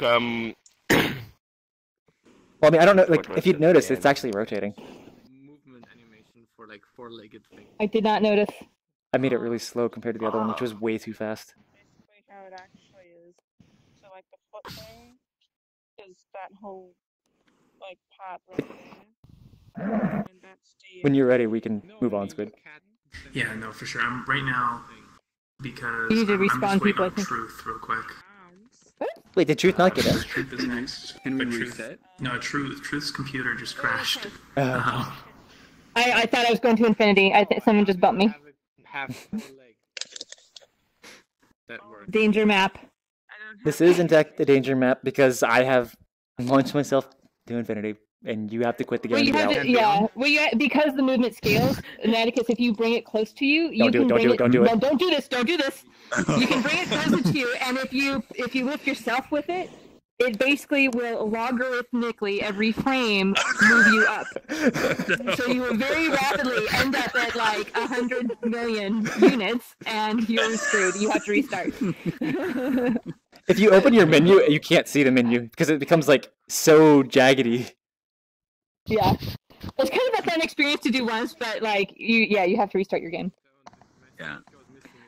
I think in theory, you could just fall for like 15 minutes. I'm not going to do that. No, like I guess you don't have to restart your game, but it's gonna take you forever. Sentinel had this problem with his cannonballs, right? Yeah. He did something where you not the cannonballs. Where you get launched to infinity, and then you'd have to fall for half an hour. Mm-hmm. But this is like when it comes to game design, these kind of things where you can interact with other players, because we are so limited in how you can affect other people. Mm-hmm. Doing stuff like this is so fun, where you can actually like lift up their feet. Jet Dog's perspective world, where you could pick people up, that was also really fun. I want to know what block it is that's holding Wigan. There we go. Oh no! Don't! He's gonna get launched. You guys, you will get launched to infinity. Be careful. Be careful. I think they gotta do it. It's less likely to happen if you're doing it to someone else. If you do it yourself, it's much more likely to happen. So if you launch yourself, comes. Oh wait, did Squid get kicked? Yeah, he's gone. Kurex is now dead. So okay, guys, stop trying to launch people to infinity because like Squid had to restart, I think. Yep. And I just remembered I don't have jump in here. Oops. Monkey. Monkey. Monkey. Signed it. I shoved the Jenga block under me, and I absolutely do not regret it. Okay, so it just got really dark. My stream is all sorts of fun. It was great. That's what people are doing right now, so I'm gonna have to find a way to prevent this if I make a map out of it. So bad that like everything is like I'm trying to get a hold of Truth. He's right there. But, he's right there in the world. In a few minutes. Squid. He's right there. Oh. Hello. I made it. You made it? Alright. Do you have anything I re-uploaded my world. I'm gonna go check it if it's solid. So, by the way, people in chat, if you actually have ideas for a world that involves blocks, yes. Jenga 2 survive. I'm gonna go check if my world is solid, okay? You invite me back. I don't know how to work on that one. Shut up, Sergeant. Can you explain more? Anyone, really. Yeah. Unless you're just saying what we were doing with Big Bar. I think that if we reset it though, it will lag out. Oh, correct. Wait, what? Yeah, just resetting the instance? No, resetting the block. We can't reset the blocks now.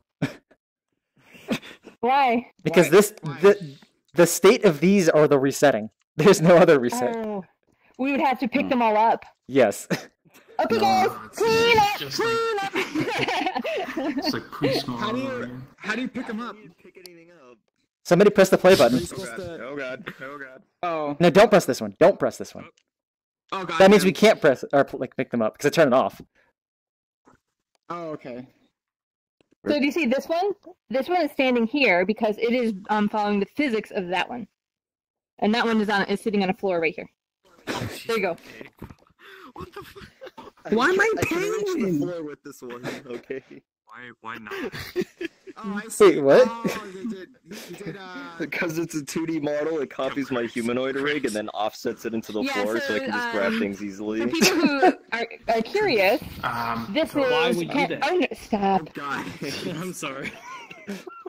This can be done with a suspension component, which I believe Hardlight had a chess world that did this. Cyan is doing this, I think, with generic poser and Final IK. Is that right?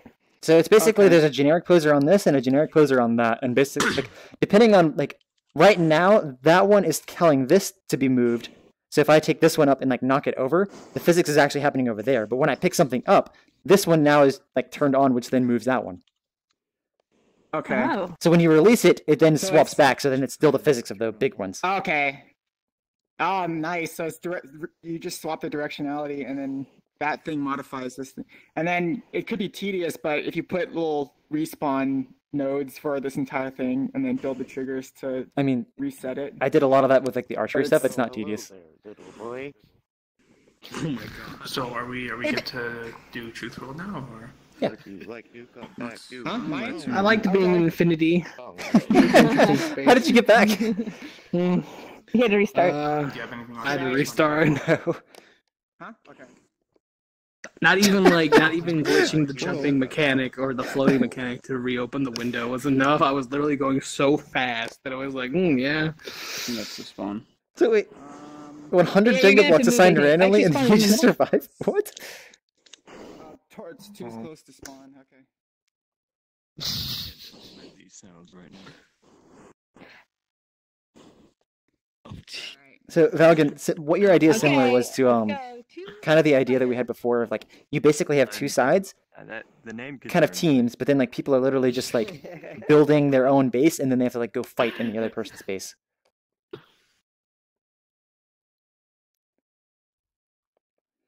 Oh, I like how I can still read these and loading. Oh no.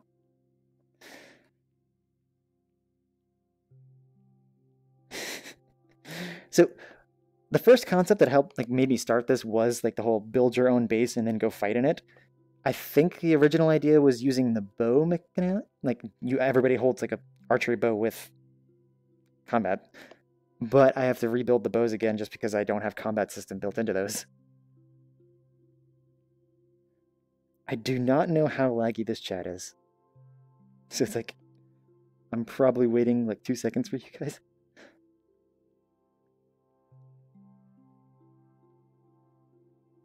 But yeah, I don't know if it was going to be a death match or just like some form of like objective. So Naticus was saying the idea of like you build a flag or something. That was going to heavily feature Z fighting. What's Z fighting? There's multiple shows with Z in their name, you know. But yeah, you build like a flag or whatever, and the first person to knock it over win, or first person to knock the other teams wins. With the kind of flickering back and forth. Oh, so that's 2 seconds. Or is that a 27? Oh yeah. Cut off on here. So if this is the Z fighting world, that's what everyone's gonna expect. Like, what? We have to move everything around and resolve textures? Wait, didn't Octu make that joke? Most people here. Wait, is that the camera clip Z fighting? Like, Yeah, we I'm saw seeing that Z in fighting there as Naticus's. I'm well. seeing it here. I don't know what you guys are looking at. Am I missing it? Hey, it has Z fighting. True to its There's a little sun shadowy spot that's Z fighting for me, like right over there. Wait, it's like a camera clip sort of feeling. I'm not sure what that is. Wait, is 200? Okay, can you guys see the Z fighting that they're talking about, or am I blind? Who? I don't think no, I don't think he was. Okay, we're just gonna go through this teleporter. And then he keeps talking as, you know. Nice. Don't touch anything. Don't grab anything. Hopefully this crowd is. Cyan, tell them no touchy. Okay. All right. Thank you.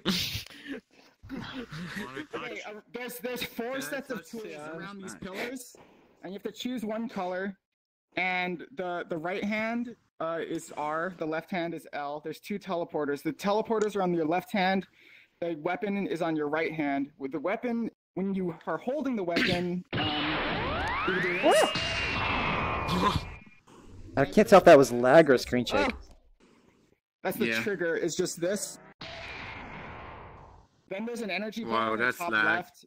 In order to get the energy bar to respawn, I have to hit A for Oculus, although I think it's menu button for Vive.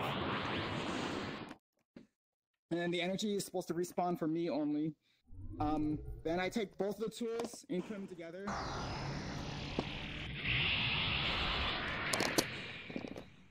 Wow. What is this log? Tag name is null or empty?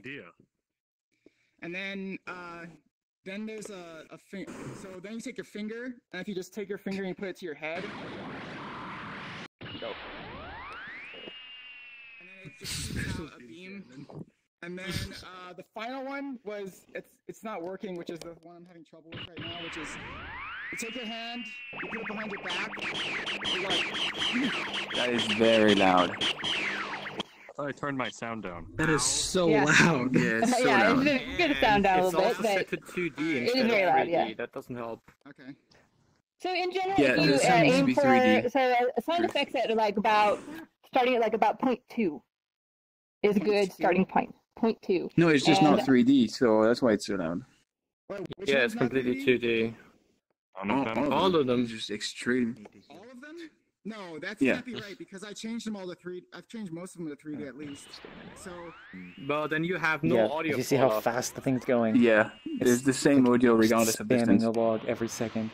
Yeah, It's okay. not 2D. It's Can't not even 3D, read it. It's 2D. Yeah, it's 2D sound. Okay. What's up? Ooh. So, by the way, if you look at your log, think you will there's see some- a ton of errors that I don't know how to fully explain. I'm looking at it right now. Yeah. I think that's why. So yeah, so I think you probably need to clean up your. What's that? Can you hear when I'm over there? When I was over there, because you hear the sound? It's Yeah. 2D.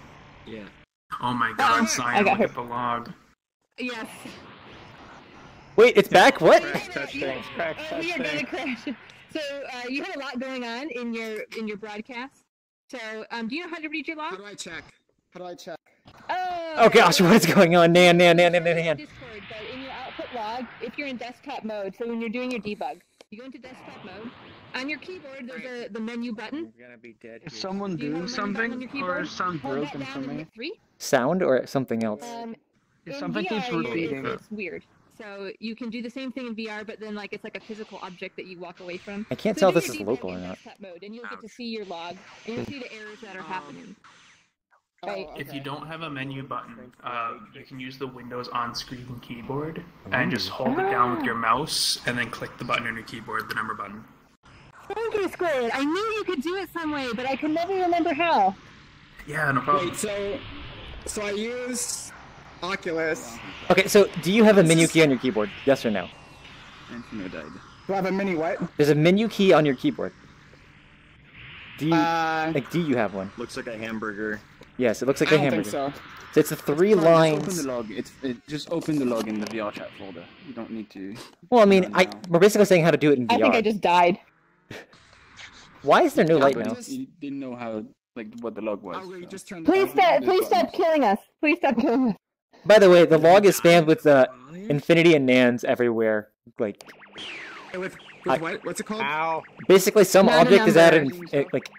it's at infinity or it doesn't exist, and it's just spamming the log. Yeah. Faxnar just left. Yeah. Also, the key is not individual because people used mine and I never used anything, so there's also some local issues. Yeah, so there's broadcasting issues going on. So you see how this thing is floating around because of a person's moving? I don't know what thing you're talking about. Yes. Uh-huh. All I hear is this So little... truth. Oh, can I turn that off? Whatever that is. It's annoying. Okay, let's turn. I'm gonna just turn my sound off now. Yeah, just anything. I can turn that off. So hey, truth. Respawn. Okay. Don't respawn with the stuff in your hands, I'm pretty sure it's gonna follow you. Wait, did he say respawn then? Some noise. Turn your sound effects off. Oh, they are 3D. So truth, you still have your weapon with you. Huh? No, the 2D. Yeah, so that's happening. There's a lot of weird things that are happening because of reasons. I'm gonna turn the sound off. But you've got the So idea, the concept. I think there's some basic ownership and broadcast stuff that you should go over, and that's going to help a lot of your errors, I think. The errors themselves that we're going over were like location based. Some things are rotation. So the actual the log errors, but in terms of like the stuff that you're seeing down there with like people when they grab something, things were still moving. So ownership stuff and broadcast stuff. That's something I think that like once you understand how it works, it's going to be very easy to debug. Well, how about this? I'll explain one system and why it's broken, and then you tell me if it's going to be easy. Okay. Just go down there. Everyone's got their music off, right? Just so that if it's not annoying anymore. Sure.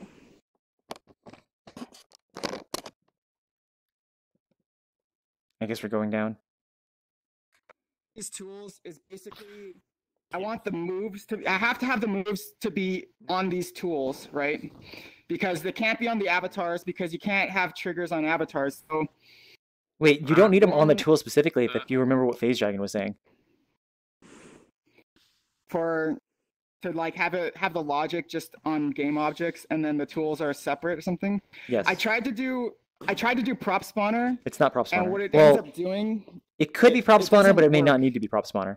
I'm gonna go play Apex. Okay, so the reason why it gets tracked to people is because when I have an animator that controls whether you can even use these or not, and once there's like 10 frames on it each for each of the energy bar things, and then when you have energy, the triggers are enabled on these things, and when you have no energy, all the triggers are disabled on these objects, which also encapsulates how it tracks to you. So this stupid thing. All right, hold on. Oh my God. Anyway, the cylindrical one. The way that it worked. AFK one. Okay. So anyway, so the cylindrical one. The way that it works, and I could try to show if I could grab it, but I don't know if it's Oh, it's tracked to her, I think. Oh no. Okay, whatever. So the cylindrical one is using using an auto cam that's placed on the player, so that it can track the player's position relative to it, and then it moves. When you move it, it's supposed to move a little tinier object far out so that you can teleport far away.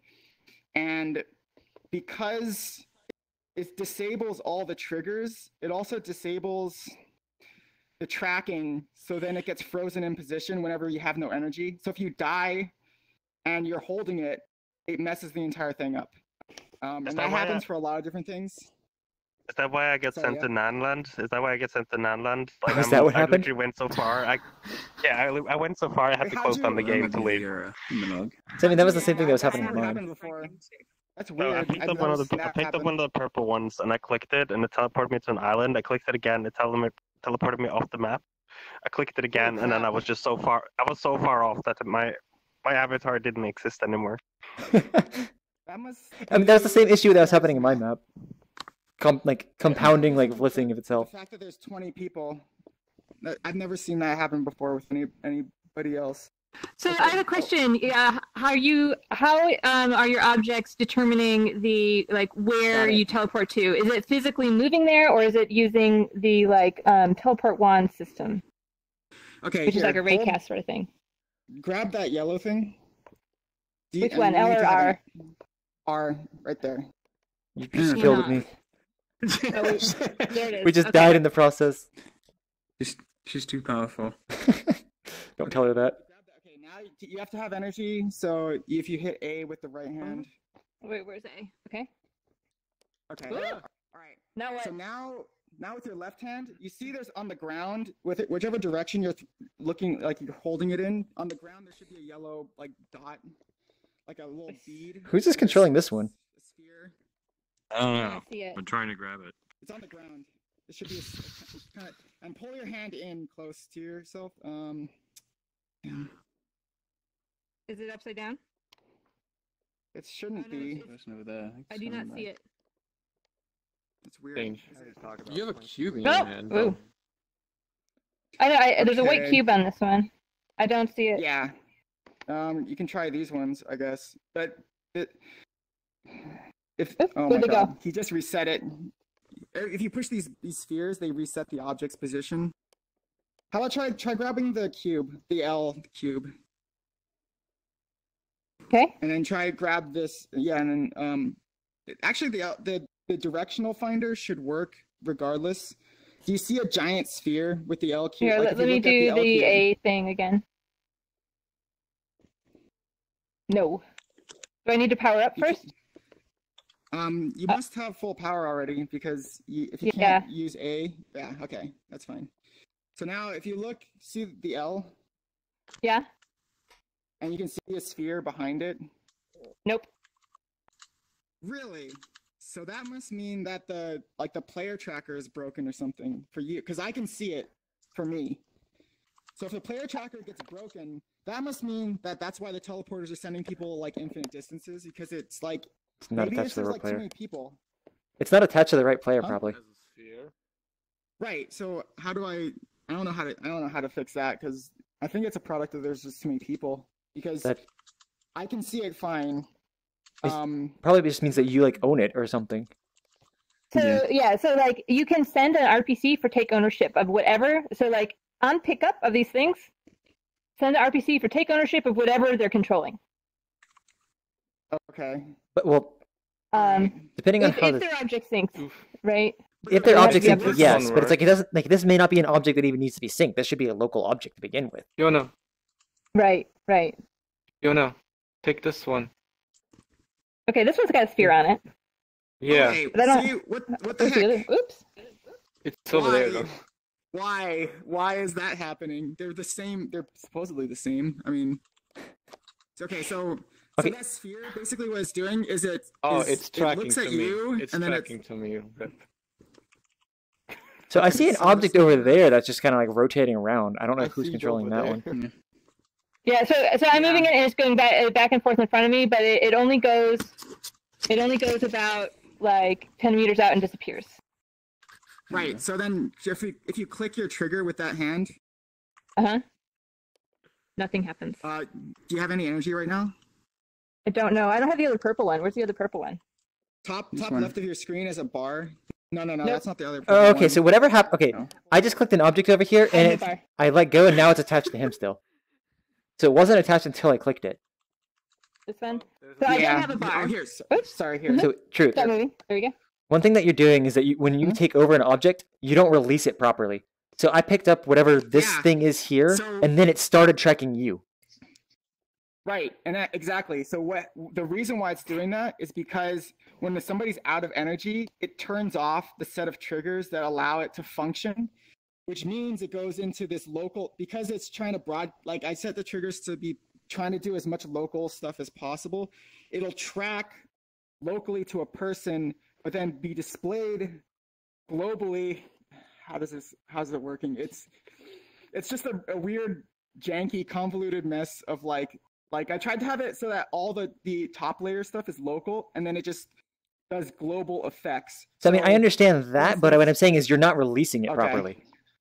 I clicked it, but you still owned it. Oh, how do I? So what does ownership? Explain, like what is it? So basically, whatever you're doing, saying that when you used it or whatever, all the logic happens for you, but you're never setting it such that when you shouldn't own it, you don't undo that action for everybody else. Oh, right. So basically, when I try to grab it, nothing happens for me because you already did all the work and it's stuck to you still, so I can't claim it again. How? It's just like whatever you did to claim it, you need to undo it to unclaim it. Right, but it only works when you have energy, and if you have no energy, then the whole trigger system, since I disabled triggers for those objects, the entire list of all the triggers. So that's what I was saying before, like if we could split the triggers up into sections so I could disable, but maybe what I should do is make a nested game object that has the other type of logic for it, and then that's always active, and then the move triggers are the ones that get turned on and off separately. Yeah. Well, and so are you using custom triggers? Yes, pretty much. Yeah. Okay. Yeah. So like you something that Cyan always does is he will set up the custom triggers for global actions and local actions. So on drop, you need to in your local actions do all the things that you need to do, and then your global actions let everyone else know that you don't own the things, or whatever you need to do to clean up for on drop when you're not using them anymore, so that other people don't see you still moving it around. Okay, so I've never actually used ownership transfer for anything, so that's part of it. I'm dead. Man, somebody killed a whole bunch of people. Okay, we can just stay up here. Should I say respawn? Are we going back? Yeah. Is that an emote? Yeah, it's an emote. Respawn. I mean, what he's trying to do is pretty hard because he's got like two pickups that have complicated interactions. Sorry, I'm just taking up people up here so we don't keep dying. No, I agree. Yeah. Yeah, so I mean, so like it is a complicated system, but I think it could be simplified into here's things here, like the visuals are the synced stuff, and everything else you just operate locally. As long as on drop, you locally say that you're not. So the next portion of that, which I think Phase Dragon was trying to explain to him before, was all of your logic should be one single local object that is like it's local to everybody else, but then the pickups just do their work by saying, oh, these are now active for me. I'm just going to attach to those local one objects. All the objects connect to that. Okay. I tried to do prop spawner to do that. I thought it doesn't need prop spawner. One set. Huh? Yeah. No, he was saying to do one set of tools that could just spawn for every person, and then everybody gets a set of tools that then becomes local for themselves, and then all you just run the logic that way. So there's two things with that. What he was suggesting was first doing things like exactly how you have them in a sense, but all of the logic is calculated in a different object that is like there's only one of it and none of it is synced. When you pick up the object, which you have not prop spawned, you then like have those things attached to your local stuff. Nobody else sees it, but you calculate the locations.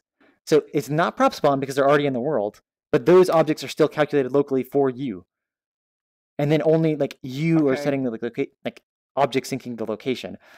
Then the next step. Can you make that a little more concrete? So you're saying like what do you mean by attach? Okay, so like exactly like how would you set that up in Unity? Well, I feel like I understand it kind of, but it's also there's layers of triggers on the objects that I don't know if I can do that and get away with it and do all the effects that I'm trying to do, because I want it to be like I'm trying to get okay. So the way that one of the moves work is where you take it, you put it behind your back, and then you launch projectiles. So I can have like a single object that just does all the logic, and it'll still show all the stuff, and then be able to like create projectiles that do damage to everybody and all that.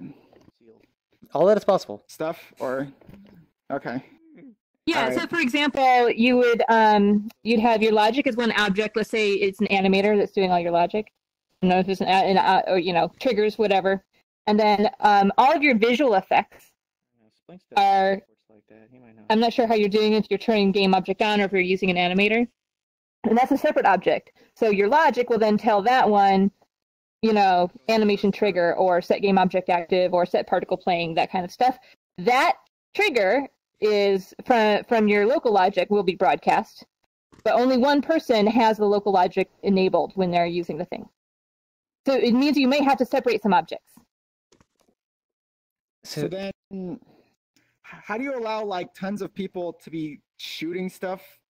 Because the particles are getting generated from different points, right? So like, how would it know where? If it's all one object, how does it know to say, oh, this person's going to spawn a particle from over there? And this per system, per colored system, right? So it would be like a prefab maybe that you do in 4 different ways with different colors. Were you saying that? Yeah. So there's basically the two portions that happen. The things that happen for me locally should only be calculated like in its own piece that is separate from the pickups. So then when you grab the pickups, the things that need to be attached somewhere, attached to my local objects, which are separate.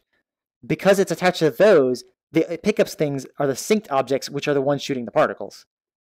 But they're not the ones doing any of the work calculating where they should go. So there basically needs to be 2 sets of objects for each of those objects. No, not 2 sets of objects per thing.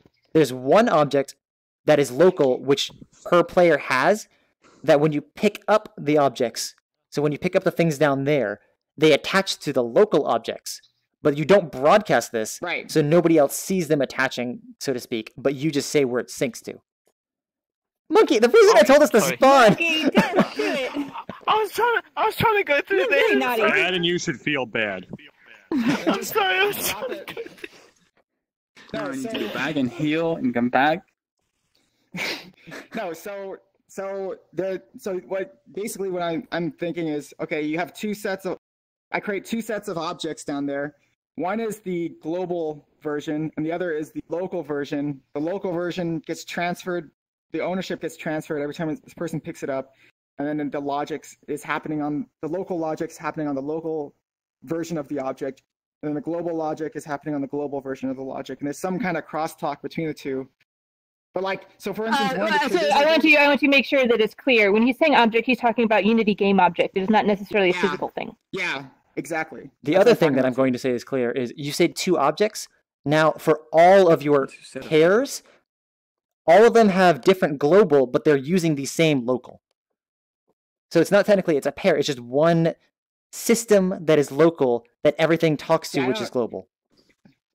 I can try that. I don't understand how that's gonna work. It's the player local tracking system. Like everybody has a local player tracker, and you are using it that way. Right.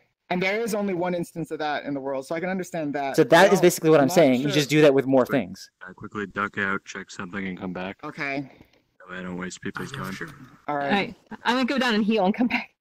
And if you use ownership, you can make the energy per object, and when it's dropped on drop, you reset so that the next person doesn't get, like a new bar or loses it. Like there should be only one per color, and you can't the ownership. Reset them. The energy bar that is the thing in your corner that should be entirely local and not attached to the pickups. Well, if you drop you enable it when you grab it, I guess, the object, but it's not on the object attached to the pickups. It is local, but it's using triggers on the pickups are using that energy. So it's like what I did was because every time you make them do a move, it drains energy, and in order to do that, so I had like a local trigger on the object, and then it activates a custom trigger that's global. But I think there's problems where the local portions are getting activated for not just that's the person that's using it, but for like other people, and then it starts to cascade. That's a broadcast issue. Yeah, broadcasts are hard, and for something like this, for some things, or for one person, some things everyone needs to see, it is hard. And so I would suggest, like, you have a really complicated system. Start with just like a very simple thing, like you shoot a gun. Right, and debug that system so it syncs well for everybody. Then start adding your stuff. I got that. I can do that. This is where it's at. This is the level that it's like, okay, I got to figure this out. Okay, so I got some. I guess there's a good solution here, and I can work on it. But if we want to move on, we can move on. If you want, I got. No. So here's the thing. Strongbad just said he wanted to dip out for like a minute to make sure his stuff works. Okay. Okay, so, really stuck in that elevator. Can I just explain to everybody how that teleport works? Because I was really proud of that, and I didn't get to explain it.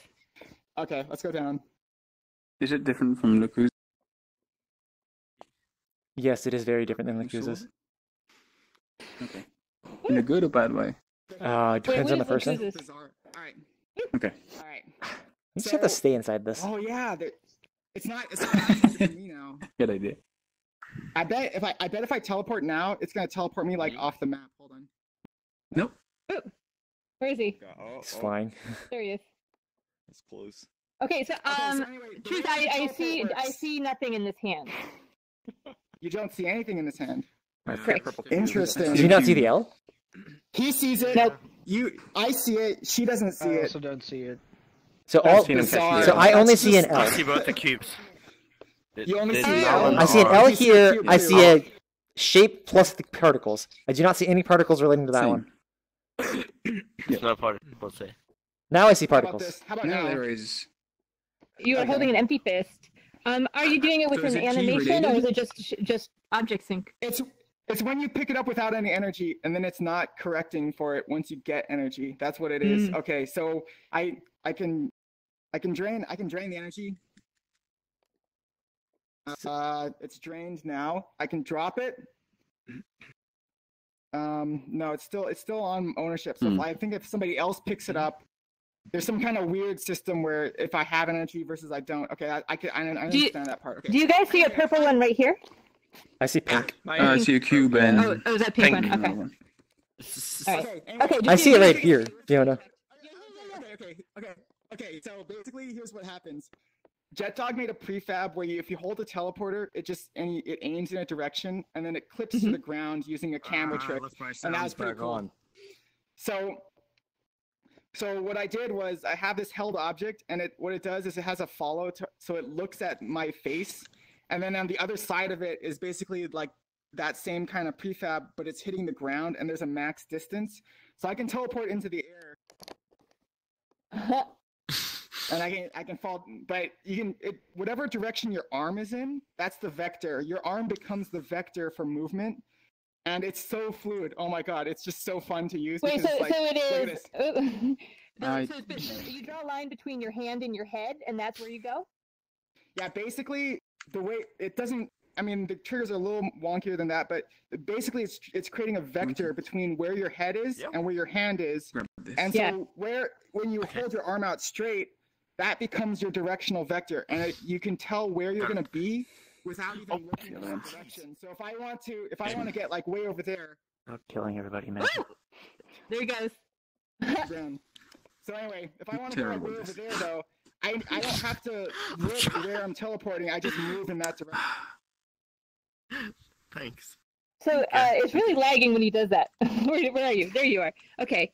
But yeah, that's a really cool interaction. I like that because you have your own kinematic sense, right? And so if you're like, I'm gonna go over there, you just point in that direction, and it's gonna you know exactly how it's gonna work. So the difference is that you're not actually pointing though. He's just moving his hand over there. Because everyone else's system is literally point and go to where you're pointing. Well, no, you manipulate the thing, right? So with the wand, for example, it depends on the orientation of how you hold it. Whereas in this case, it is like I'm just like I'm gonna go in that direction, and it would be as if you were looking at your hand, but you don't actually have to look at it. Why is there a colored cube in this one? You're pointing with your arm, not with your finger, and so it's a little more. Huh? Oh, that's a debug because I was trying to figure out. So what's happening is this is not supposed to be like that normally. It's supposed to have a white cube. The white cube is the first trigger. Now, when you put it behind your back, it goes away. The second trigger is enacted, and now you can launch projectiles. And then when you move, this sphere is part of a hitbox detection system. So if I move out of the way, it turns off, the white cube comes back on, and now it resets itself. I can do the same thing again. I launch projectiles, but I'm vulnerable. It's like a vulnerable state, so I have to stand here within this kind of sphere. And once I move outside of this sphere, the trigger system turns off, and it resets the thing. And so it finally stopped. It was. The sound finally stopped. It's okay. What just happened? Okay. So then, you were powering up. Fiona, you were going Super Saiyan. One more teleporter. The second teleporter system, which is the cylinder one, is actually landlocked.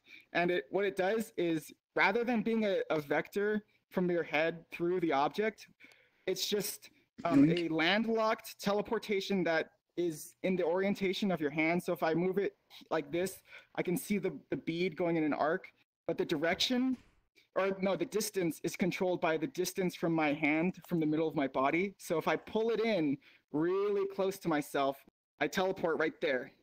Oh, if I had energy, I would. But anyway, I would teleport right next to myself. How does that scale with avatars? Poorly. So everyone has when you're in this world, you have to have a very similar type of avatar height to basically Good luck with that. This height. No, it's been great. I got a bunch of good fights so far, but it's just wait. Yeah, so does the purple and the yellow one collide then? The what? He's pushing it around. It's not that he's pushing it; that it's just attached to truth.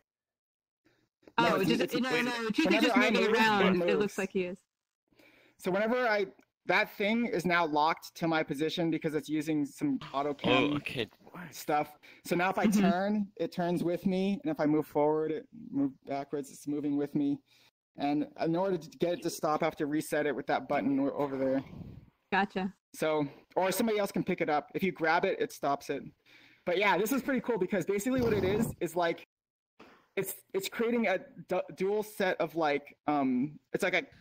it's drawing a camera in a certain direction, and then it draws it like upwards, and then it drops it down. So there's like two conjoined camera systems, and then there's something that prevents it from clipping through the terrain, and then that's how it generates. And then not only that, there's a second part of this teleportation, which is that you end up facing the same direction as when you started. So that prevents like the nausea, right? So other teleportation systems, wherever you teleport, you end up looking in this. Your orientation at when you get there is the same as wherever you point. So if I point behind me with the old teleport and I teleport, I start my whole field of view flips, right? And now it's like this completely different. But with this version, when you teleport, most of the scene is still the same. It's just shifted slightly, and that lets you. It's because of the scene mostly, because the ground is one color, one grade. Like that's why. Right. I think if you down on the ground that had a lot of details, it would make people sick because they would feel the movement. I don't think so. Because so I understand yeah. So what I did was for the teleport, in order to get the orientation to be in the same direction, there's an object about like 5,000 units out in front of the player's face that's locked to your head, and the teleporter, the destination is also facing that same direction. It's got a follow target. Okay. So damn it! No, magic. What did I kill? What? Oh my! Unless you keep killing people. Stop killing people! I didn't mean to. I'm sorry. I'm gonna start killing letting people. go of these. What's the difference? I'm letting go of those. I'm so Thank you, sorry. If I'm facing this way, I don't ever say to touch anything. No. Teleport. What? I'm still facing this way, right? Oh yeah, don't touch and anything. because you're facing the same direction, it doesn't jar your vision as much. And like people, like I don't know, people they pick this up and they're like completely confused by it. And then like 2 minutes later, they're zipping around the map at full speed, blasting each other, with energy. And it's just like, oh, it's so cool. It's so cool. Yeah. It's so awesome because it's just so intuitive. It's just so intuitive. What I think is fast. what's interesting about what he's doing is so he's taking like a basic thing that and like really looking into the user interaction of it, right? So it's like you have your teleporter and you have the kind where like you want to point the thing to where you want it to go, or you want to point so that it's more intuitive of like where you're going to go. And then there's the one where it points so you're always in the direction of wherever your head was facing, so your view area doesn't change. Like these are all very different interactions. You're still teleporting around, but he's right. Those are very different systems depending on what you're trying to get. So like, I like that. I like I wouldn't have even thought to have addressed those issues. So yeah, it's super cool. My point earlier was, if you were to move 1,000,000 miles an hour in a white room, you wouldn't know it because there's no detail. So my point was because everything is gigantic and the ground is one color. If you suddenly wanted to add detail on the ground, they would make potentially people sick. You need to try it out. So I'm gonna. I don't think that's the point, though. I've done VR for 5 years. Don't worry about me. But I'm just saying, people. No. If they can feel the speed. Okay. So I don't want to cut anyone off, but could we continue this discussion perhaps after the meetup? Because we've been here for almost an hour coming up on, and we got 2 more people. Oh yeah. That's fine. Yeah. Yeah. No, sorry. Our coming sketch you. Yeah. Okay. So we have Rasuna. Oh jeez. Rasuna's still here again. They are. Yeah. They were waiting. Yeah. Sketchy hopped out because Sketchy needed to eat. Yeah. Don't leave with the damage bubble on because you'll keep it. I thought you said I thought they fixed that. It didn't last week for me, so I don't want to. I would just. Fine. Why don't you respawn us? It was fixed. By the way, are you invincible when you're inside of the healing bubble? Probably not. I don't see Asuna. Did Asuna crash? Yeah, different avatar. No, they're in here. Oh, I have nameplates off. I'm looking for the camera. Behind you. They're behind you, Fio. I mean, I have nameplates off too, but I heard his voice. It's like, oh. Yo, that's you. You can't. With nameplates off, you can't do this. I'm looking for Look at me. I'm a big triangle. I've seen it. All right. No, but how do you see one that functions? Here goes the second attempt. I added a cube to check if it's solid. And it works really well because of what you said. I'm just saying that if you suddenly added details and Alright. the speed they were going at, it will make some people sick. Because I gotta test that. Are you there, Portal?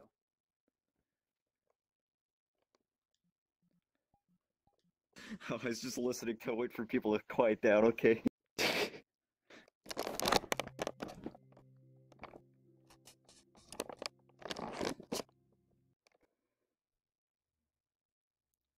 Oh, they're all sad. Wait, how do you get outside? The door is non-solid. In the door. Oh. Well, this changed from yesterday. Barrow alive. So, it's funny. Like this is hardly recognizable from what Suna showed last week, right? Where this is all just like prototype textures. Wait, do we still have our knuckles? Oh no, different skybox. Oh. Okay, so here we go. Let's go to the Bear Builder store. It's like different from last week. Different from Look at this. Look at this. What's this?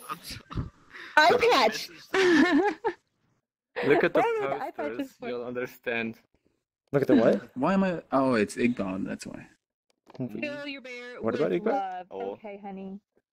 Oh, we can't. I keep pick them having up a yet. Picked them up. toggle interact. turn on this because of your head. I mean, like if you had this many pickups, it would be insane. And some stuff but... is still floating. Yeah, it's I do about this all the time. 1,800 boxes or something. It looks So, better Suna, floating. you said that. What are you modeling in? This was done in part in 3ds Max. Part of the textures were drawn in Blender and then edited with GIMP. So in Blender, are you Yeah. doing the what do you call it? Lines. You know, where you paint it on the 3D object, the texture Yes. paint. Not me. I also sometimes use Substance Spinner, but for this I just use the GIMP for getting the lines in the right positions. Yeah, Okay. Substance Painter would be overkill. Well, I mean, like Yeah. for like this style, right? Where so like we've got kind of like all these. Like, Well, it's I tuning, do, but not tuning, I guess. I bake shadows into the object, and I'm in the occlusion. I'm using either 3ds Max or Substance Painter, and then I draw on it, and I use layers, and then I use some filters to get the lines a bit sharper. There's a nice tool that makes everything nice and rounded, so it looks a lot more nicer than Yeah. So for example, MS Paint in and, yeah. if you tried to But bake these ones are this in even- Unity, it would double your memory size because you have to have a light map, This is a high even res worse, one. you know. Right. Exactly. These bears are posed into these boxes using a physics simulation in 3ds Max. Nice. Because I didn't want to pose them, so we have another bear. That's why it looks perfect. Yeah. So I used physics simulations in order to get them in the boxes. Oh, that's great. Yeah. And you know, so I 'Cause I think this is couldn't something put that like them- people don't do very much, which is you can bake the AO directly into your textures in Blender, and so that's why you can get these bears just look a nice. little bit. I just do that a little bit because it makes objects, flat objects, and so on look a lot better if you're not very good with textures. Yeah. So like for The example, if same you look with- at this one, I did the AO Yeah. directly onto the texture. Yeah. Well, no, just on the whole thing. So like if you look under my neck, it's got shadows The in same there. with the It's closer to boxes, see by the way. underneath your Does it? hair. The Yeah, boxes like, are you get drawn the- basically in MS Paint, and then there's a filter that I apply that makes all the things nice and round and look like they're really, really cartoony, really clean. Even though the original is really badly drawn and jiggy, and yeah. That's why it's But cool. yeah. And then I filled up Okay. all the shelves, and I sort of copied a lot back and forth between the shelves, but almost all the shelves are edited and customized to add interest and detail. So every one of them has like some strange or special thing about them, like how there's a bear in front of it, or there's a box here, there's one missing, there's one that's skewed, there's some stuff out and in, and all kinds of stuff. Yeah. Yeah, the F. So that took a while. A little F. Oh my gosh. Oh, this is so cool. Okay, so what are your plans for this map, Suna? Well, it that's was you- made for a YouTuber, but he underpaid me a lot, so this is why I'm also releasing it for VRChat. Yeah. So I will, You wanna- and yeah, it's turned out way too nice to just leave it. Yeah. I'm just gonna ask it out there. Will you be sharing the teddy bears? Why? Do you want them? I know one that wants one. Also, they're also not. I'm really bad at doing organic stuff, so there's actually a trick to those as well. they're modeled in ultra low poly, like as low poly as you can get, and then using smoothing and normals, like smoothing groups and so on. They're predefined, and then I let to basically subdivide them and smooth them that way into the shapes that I actually need, because I'm really bad at doing organic stuff. So like I'm cheating a lot. Is it really cheating if it works? Yeah, the original model for this has like 18 polygons or something. Nice. No, but like It looks horrible. So this object that now is in Unity, like how many polygons is In it? Unity, this one I think has 500 then, but I also got a version that has 4,000, but it was just too much. I didn't use it. Yeah. Yeah, and basically all the textures here are fine drawn in the end. What is it? Oh, this is the film machine. Stuff your own bear and This is where become you like, stick the bear butts in. Right Yeah, there. I made it smaller. Previously, you could fit your entire head in there, basically. Wasn't so good. But I like how the light turned out. It's just used bakery, and I split the lit up sections on the lamps here. They're on a separate mesh, and then attached a light mesh modifier and adjusted the intensity, and that plus ambient light gives us a pretty decent light. So like I think this world, the AO and the lighting gives us this sort of like soft, realistic quality that we don't often see in VRChat. Crazy, man. It's not even realistic trimmed at all, but yeah. No, but you know what I mean. Like it's a toony realism, yeah. Mm-hmm. Yeah, the general art style wise was oriented from one piece. So the deal was I have to use watercolory, pastel-y colors and simplify it, but I can't do too flat because anime and so on does have strong shading and some black lines. So I basically use pastel colors, black lines, and added shadow after. Mm-hmm. Yep. Cool. Yeah, no, I like this a lot. I love the bears. Well, it actually and Suna did cut all corners of this on a week, lot of right? stuff. Yeah, that's crazy. 6 days. It's like a regular Build-A-Bear. And I cut a lot of corners. I didn't do extra props. Like there's no cashier box or anything really. There isn't really. You can pay for the extra. Like That's fine. I just cut corners wherever I could. $5 for the. No, okay, I would say that like you have like 4 or 5 boxes in here, like 3,000 times, and yet There's it fills one the... box, and that's 4 colors. Right, but like it feels like full and detailed. Everyone a bit different, especially, and then copy and paste it, change colors, like I said, basically not assuming the shelf should be. Am I crashing? Or Suna crashing? I think Suna. I think Suna crashed. Did you guys all hear Yep, did you hear his audio? Oh, yep, he's gone. Oh, that's too bad. So now we can just... We just need to be able to have a bear fight in here. Yeah, no, the bear knife Bear fights, yeah, fight! with like Not stuffing fight! particle effects. Yeah. What are you talking about knife fights? Squeeze, what's wrong with you? No. There's a weird bear going on over there. Let's see. Is it weird what? I want that bear! I want that bear!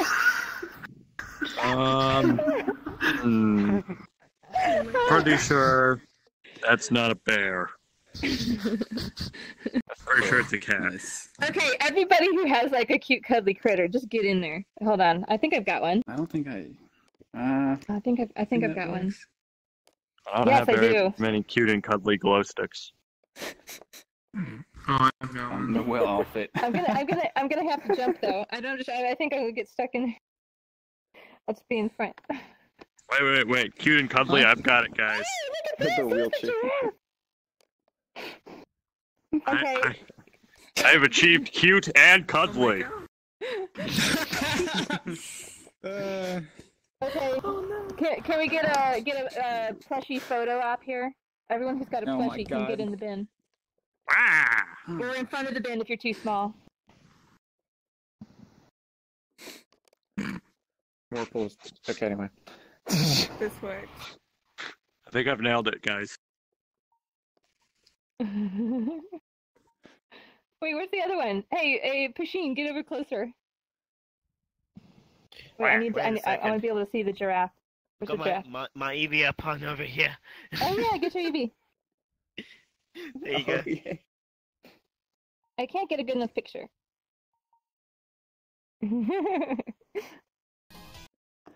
What the hell? Yeah. Oh God! Giraffe now. I'm doing that by accident.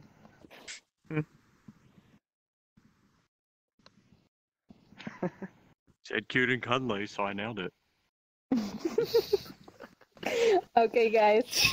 All right. Do we want to wait for Suna to get back, Squid, or do you want to go to the next one and he can join us there? What are we gonna do?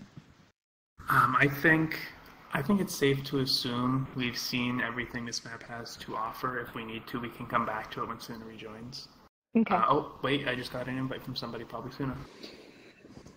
No, it was Fax. Did he crash? I think so.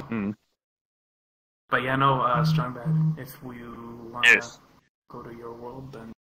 Okay. Alright. Okie dokie. So, let's see here. This is just nice. Like, I'm this is testing nice to make sure design. the waiting sounds don't The accidentally... lighting is doing a lot of work. This is pretty skilled lighting, I think. Alright. No, it's because all the textures are render baked. So the lighting is doing some of it, but most of it is because he rendered it in a different program. Alright, everybody who's not my friend... I just know Everybody who's not my friend, run through the portal first. I don't see a portal. Because it isn't there yet. Wait, hang on. Oh, wait, never mind. I'll just make an invite plus. Alright, problem solved. I'm alive again. The lighting On friends through first, everybody else request on me. Like, at least a magnitude better in quality than pretty much almost anything, or most. Yeah, I agree. Using the inventory system on this thing. Yes. Alright, let's go. Have you not seen all of them? I'm not. So shut up, portal, respawn. I have 7. 7 now. Oh, I got a request. Wait. Oh.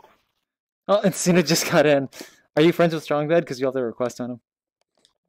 I'd say invite plus. This way. I'll probably give up. I'll Say invite plus probably anyway. say I'd re-upload the world with a bit of the props that are still floating fixed, and then I'll publish it as a first version. Okay. Oh, Suna, did you get booted to your home world or crash completely? I got booted in my home world, and then my home world booted me in my home world, and then my home world booted me in my home world, and you know, you get the idea. Yeah, that never ending. Because I got booted to my home world as well, like just after you did. Could have been a network thing. But okay, I've got an invite from Fiona, so I'll see you guys there. Yep. Should have got it on sale. Well, I just exited the station off the map. Sorry. Don't sit on the machine there. So it's just an elevator. No. Yeah, you'll see. Yeah, it's an elevator. Just an elevator. Hardlights was just an elevator. Everybody at... True. Hey, Strongbad, do you have a creeper area up there? Nah. Like Hardlight? No jumping in the elevator. You need to add creeper area. Oh, I can't get up there. Jump. No jump. You don't jump in elevators. Don't you know better? That's how you break them. I thought I put a really shitty jump in here. I might have got disabled at some point. As in like point one or something? I know. Yeah. I think I need to make it a little less shitty, but still quite shitty. Alright. I know Suna's back on. Anybody else we need before we start? Suna and Fax, are they back yet? Is Monkey in yet? Back. Oh, where is Fax? I gotta find out who everyone is now. Okay. I think once Fax is in, we're set.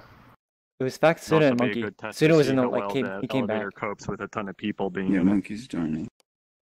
Yeah. So this, unfortunately, all the fun, there isn't that much fun stuff. It's only 4 floors, and they're all low effort things I made. But it's all the mechanics basically. So basically, are you trying to make this a prefab system for your elevator, or is this going to be part of something? This is a collaborative project.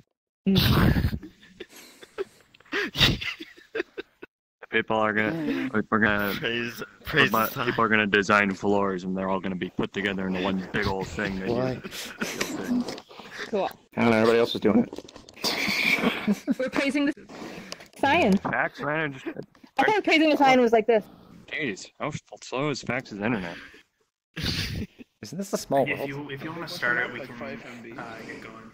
Well, it You can catch should up. work if you join late. I've been very particular about that. Tell you what, he can test it out for us.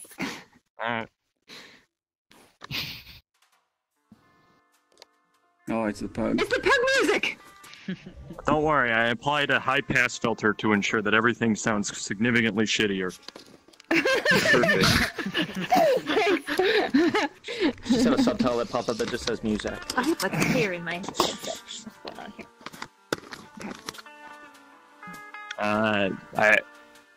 AKA Link just sent over the elevator sounds like a few minutes ago. They're not implemented yet, but we'll get sounds for the doors opening and closing and stuff. Nice.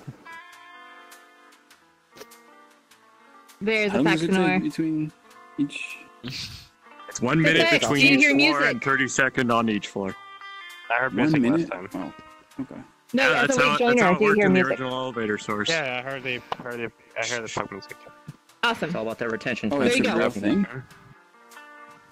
The Half-Life Elevator 2 thing. source? Yeah. Oh, Okay, I music didn't just know went about off. To a mirror. It's a mirror.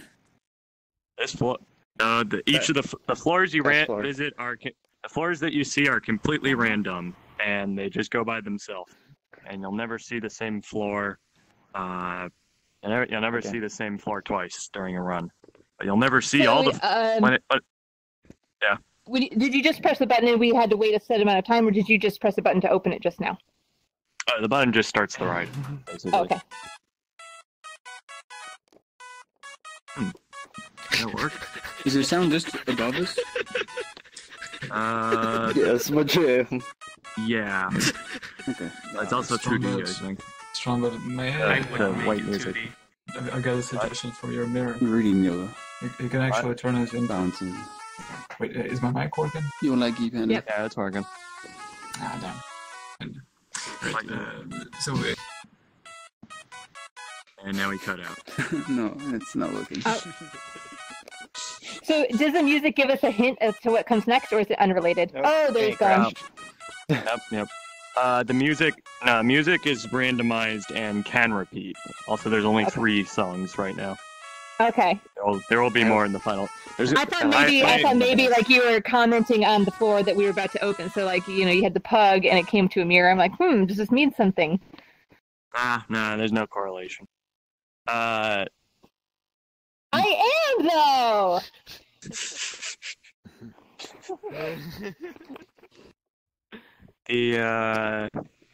My plan is to have a final set of like 20 floors and like 15 wait songs. And also, you can't visit every floor during a single run. Like, it'll stop after like that'll be random, but it'll be like 13 to 15 when the ride ends. Ego made it. Can people get off? So you'll have I to just got sent back home out of nowhere. ride it multiple times in order to It's not working. see everything. Can people get off the elevator and then they'll get stuck on that floor and then it just takes off and leaves them behind? No, you can only get off at the very end. Which, in this elevator's case, is after 4 floors, because there's only 4 to the testing.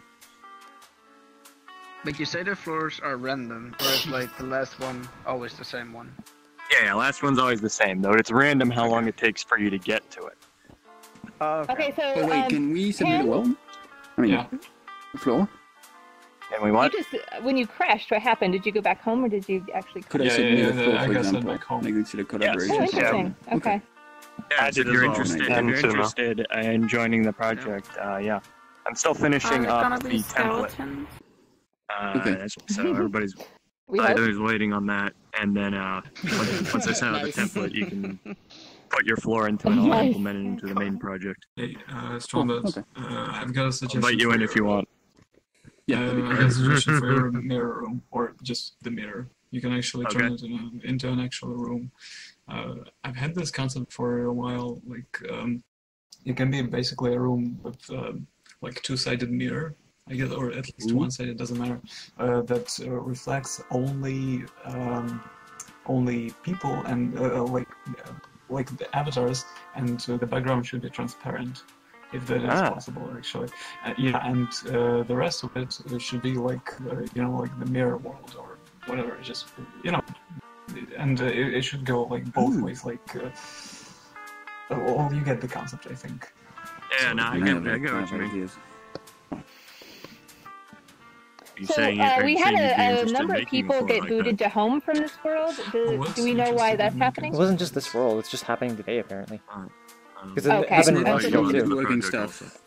Just a general VRChat thing, okay. not this Yeah, world. there's a Okay. lot of reports of it on like Steam forums and stuff. Okay. So we don't need to go combing through logs. Not our problem. Everything Yay. appears to be working as I want it to. Yep. So far, so good. Although I've Yeah, only so two songs. Song not playing.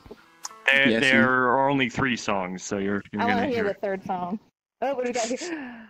Amazing It's a content. Nintendo Cube. Oh, not anymore.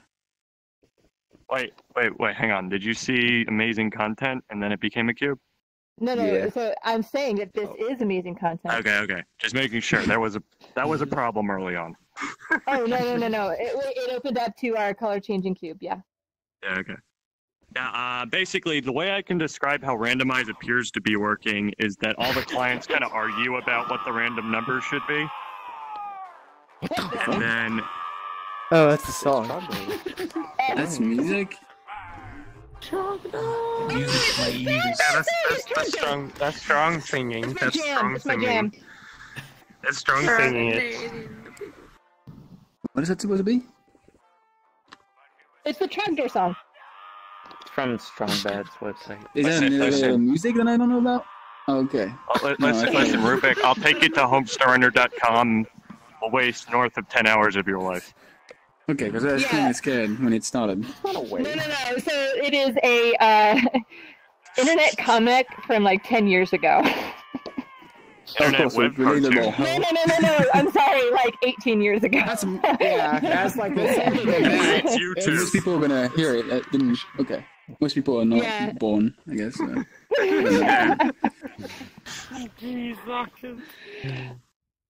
times. Good times. So here is the end penthouse. I haven't actually made a penthouse though. Oh God! There's no walls.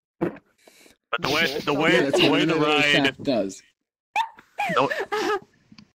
So what will happen is in the final version of this, there will be an actual penthouse environment full of little activities that, maybe like a beer pong thing and some other games and stuff. And basically at the end of the ride, everybody can exit out into that and play around in the penthouse. But that is how Elevator Source ended in a similar manner. Mm-hmm. So that's where the ride ends, basically. So a Stanley Parable of Elevator. Yeah, basically. So were you looking for anything to debug, or you were just showing off the mechanic? Yeah, I was debugging the specific thing I was debugging with this, which we already just kind of confirmed, was so the randomizing, as we've mentioned before, is kind of finicky. But basically, from what I can see, what happens is that all the clients kind of argue about what the next random floor should be, and then animation syncs straight into them out. That's the only way I can describe it. So basically, right at the very beginning, it generally loads a floor or a wait song that is wrong, and then the animation sync corrects you to the right one. And I built in a bit of a buffer to the floors to stop that from being noticeable. And Gotcha. I was testing to see if I had properly also done that for the wait songs between the floors. Because this is where we really want the master local broadcast, right? So that you don't have to fight and resolve. It just only one person picks. I was trying master local, but I didn't think it helped. It didn't really seem to change the situation for my testing. It depends on your setup. So if yours isn't ready for it, then you'd have to rebuild it all. So it's not worth it. Well, yeah, I changed the specific things relating to it versus a master unbuffered trigger, but it didn't. Each client still tries to run it anyway, from what I can see. Well, the difference The would older be they that decide- the random thing would only be firing for the master, and then the master would tell everybody's animator for whatever's controlling this the same trigger. So like everything is running local for everyone, and you would just tell everybody with a always unbuffered, it's going to be floor 3. So the only way that everyone else is getting the floor 3, which is, but if it's working for you, it's fine. But if you're trying to like fix anything, then you can try to set it up that way. Well, I just remembered. I think I just remembered. Doing that does stop the conflicting things, but it doesn't stop them from having that slight second where it still corrects them. It just reuses the last one before the correcting happens instead of that is one. where So Big Bar is still here. It didn't how fix- animation sync works. Yeah, so in that case, you wouldn't have, you would not sync your animators. Your animators would all be local, and then the master would would broadcast the parameters, and then everyone runs their animation locally. So you're not syncing your animator at all. That's why you would use master local for that. Oh boy, not syncing the animator. I don't think is tenable. You're syncing the. No, you're syncing the triggers. So, for example, everyone's like, my animator says, my animator is waiting for a signal to tell me what floor it is, and then the master says, we're going to be floor 3. Hey, everybody, your animator, go to floor 3. And so everyone says, I say, okay, animator goes to floor 3. His animator goes to floor 3. So we all see the same thing, but the animator is not synced. It is not tenable to not sync the animator because if the animator if you do not sync the animator, then when you join late, you can be in the wrong state of animator. That's just so. What will? You can just go from any state to whatever state you're in, and just have it on the number. All you do is you send a master local to the animator, telling that which floor you're on. So you have an integer that has the floor number, and you just update that for whatever floor you is. And whenever the little joiners join in, the animator will go from any state to the floor. That would work if floors were the only system in this animator. The problem is that there are 3 different systems that it cycles through. And if you're on the wrong system, then effectively what's being talked to you will not work out, because there is the floor subroutine, followed by the wait subroutine, followed by the is the ride done subroutine, and then it loops back to the floor subroutine. So if you're in the wrong subroutine, then that creates a mess. Yeah, so when you build your animator, you have to know how you're going to sync it ahead of time, because otherwise you'd have to rebuild your whole animator. So if you were doing it for a local animator with always buffer 1 parameters, you'd set up one way. If you're doing it with animator sync, you set up another way. But I have a question about this. The way that you did this, why isn't anything local at all? Like, why do you have to have anything local for this world, since everything seems to be like external, right? Basically nothing's local in this world, actually. Gotta be honest. Nothing's local. Why isn't the order decided ahead? The order is decided ahead of time. That was a concept. For every floor? Or... The order decided ahead of time was a concept that I had toyed with, but I could not figure out a way to do it that wasn't an absolute awful mess. Well, you do it for every floor. Can't you just tell it to do it at first once and then just decide it? And that way you don't have to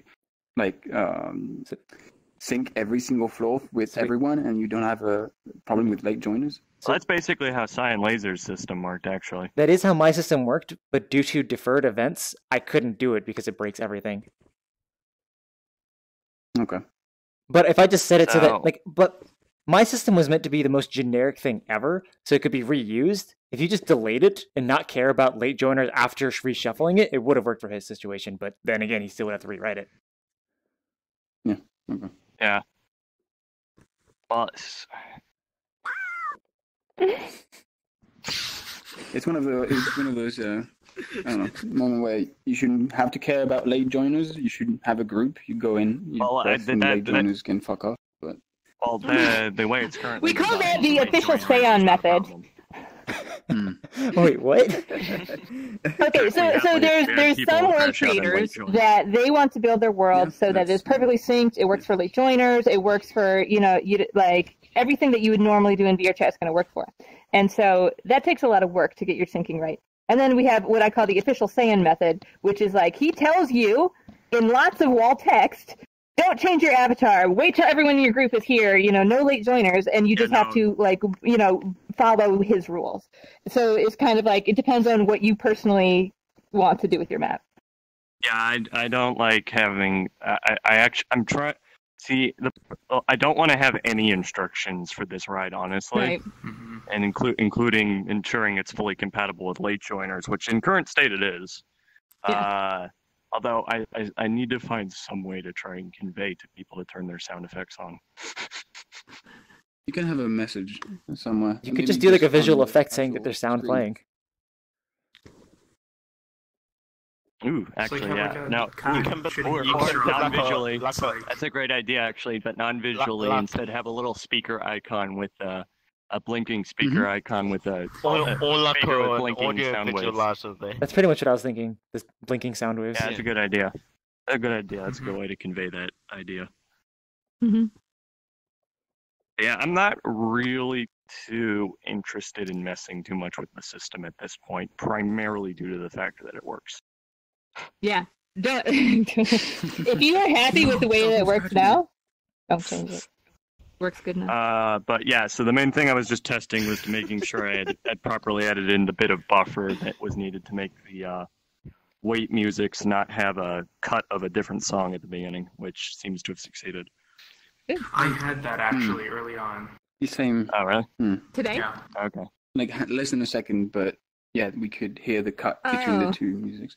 Yeah, no, I did hear that. I did but I wasn't sure what was happening. So like, I heard the I don't know, the little dancey music, and then it turned into Pug. Yeah. Oh, never mind. That's not fixed then. No. Yeah. Yeah. It's I probably just need to. I broke it up into two things. I just need to add a bit more delay to the first one. Okay.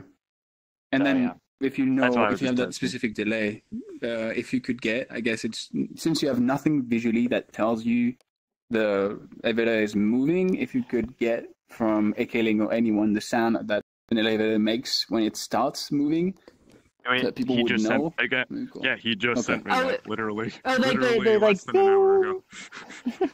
the machine didn't even have time to implement it yet. But yeah, we got elevator moving, doors open, doors close, and a ding. It's nice. It's really nice. Yeah. No, it's gonna be good. There's so much stuff you can do. Like I don't know if you tried I think DK2 demo, but the plank, you could just have that. That would be so cool. You just open the door and you're just on top of a building and there's nothing, just a city. But I guess you have to do a restriction that you can't actually. Yeah, you can't leave until the end. Yeah.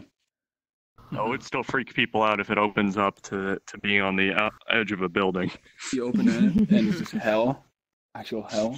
There's so many ideas. No. The project is weird because the content is the easy part. Yeah, it's infinite. Yeah. I was gonna say, I believe there was a floor, an elevator source, if you want to experiment with this maybe, where you were allowed to walk out for a couple seconds, but then when the elevator, no, there was. It was like a weird wasteland kind of world, and everyone would start coughing a lot. But then when the elevator was ready to go, you would all get teleported back in. Well, that wouldn't.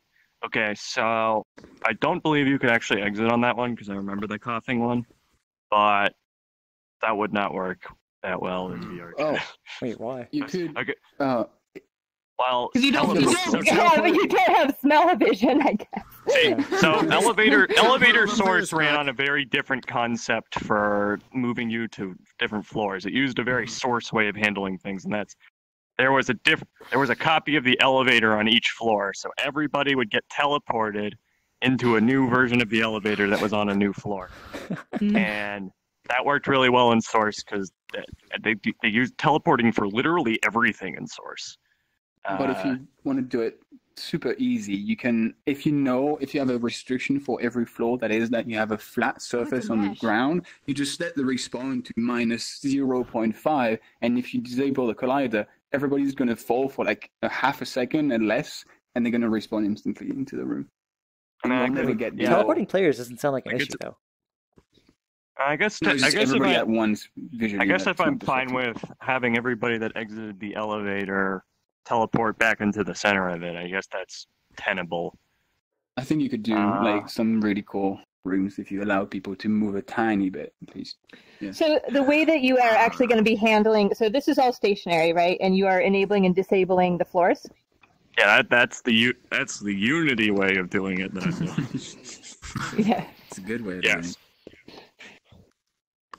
Yes, that has created one of the biggest limitations. Doing this through enabling and disabling is that the floors cannot utilize light probes. There's just no way. Right. Mm-hmm. My solution for that is that I'm using bakery, so each floor can be baked separately, which is wonderful because one of those floors need to be changed. I don't need to rebake everything. Mm-hmm.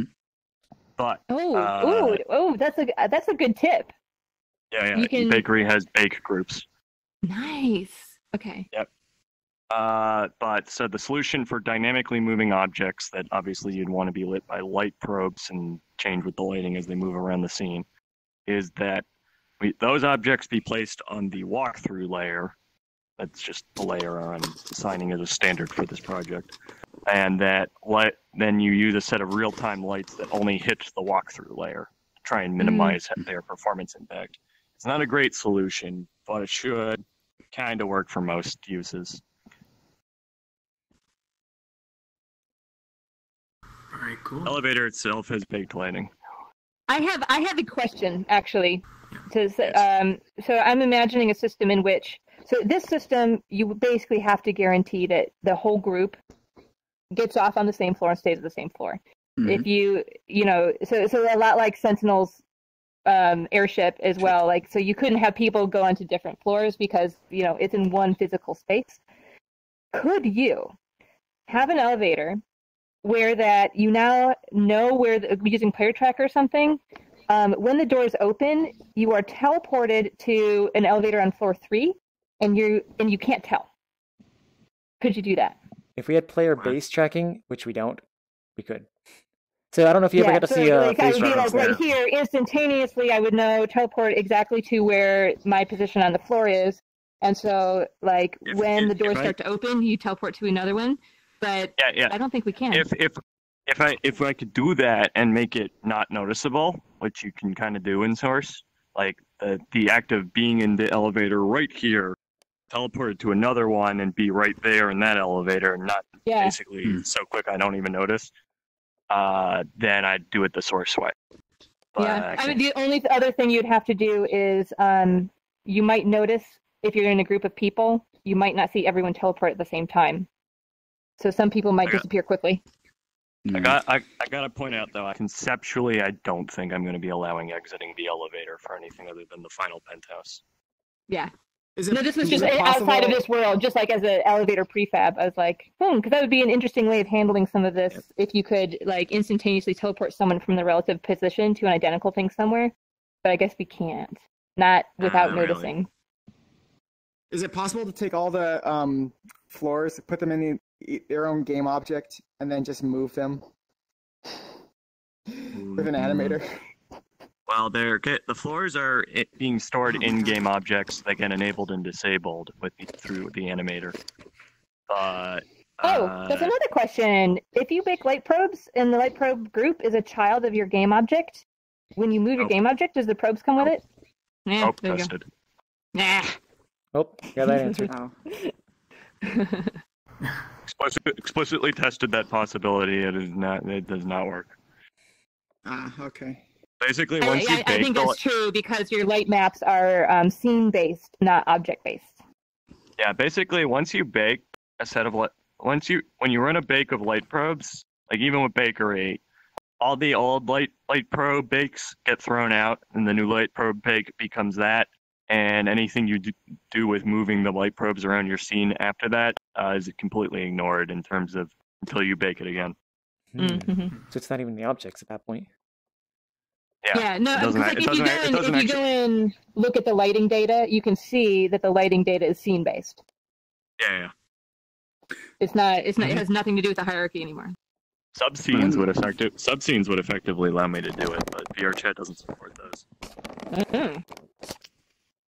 Visual suggestion: if you want to do floors that you can't access, maybe don't open the doors all the way, but people can still see through. Just can't go through the door, like this. I don't know. The original elevator source, the door is always open to each floor. Yeah, but it's your version, so have the creativity. But yeah. Well, I mean, if you, I could definitely say that we could definitely have fun with having the doors do something different from the expected action of having them fully open for a floor animation. The floor's animation does control the doors, so I mean, yeah. It's more about preventing the frustration of seeing a floor that maybe is an open wall and you can't interact with it. You get stuck into an invisible wall.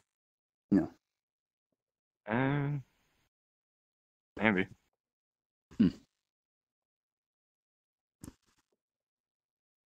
All right. Awkward silence time. So, yeah, we're done here. Handyman. Handyman, place your portal out in the penthouse area. It's at the very corner. This is the last one, by the way, I believe. Oh, Monk is in the way, though. Yes. Right. Just thinking. So yes, the thing was, I wanted to test Courtroom, but then I had technical issues, and the Courtroom is public, but it doesn't matter. Then we joined this elevator, and I thought we could kind of test another world that I've got. And it's extremely small. I mean, it's kind of as small as this. It's an RV trailer. Basically, it's a prototype of an RV trailer from Breaking Bad. So I just need to figure out some triggers. And yeah, it's got some issues. Okay. And well, you know also, what? We can all get nice and be our personal spacey. Right. And it's also got really cool copyrighted music. Just wanted to let you know. Setting is going on. Thank you. By the way, Squid. I was just thinking that I was working on something in one of my maps, and I still need to kind of bug test it. Could I maybe also show that to you? Yeah, for sure. I'm actually going to have to leave in maybe 20 minutes. So, do we still have our hard cap of 3 hours? Rubik and one should be moments of the. Oh, that's right. So, guys, please. This is why we got the forum, guys. I'm not remembering. But yeah, no, next week I will say I will be much stricter Do it with on the the form outer because corner. the new form will be going up tomorrow, so you will have literally 2 weeks to fill it out. So There you if you go. don't fill it out, There then you too go. bad, so sad. Of course. Understandable. Okay, so let's go. So wait. Oh, jeez. Sketch, are you there? Yeah. So Emma of the Panda Man? Or Yeah, after Panda Man. Like that. Okay, got it. Because I remember you asking first.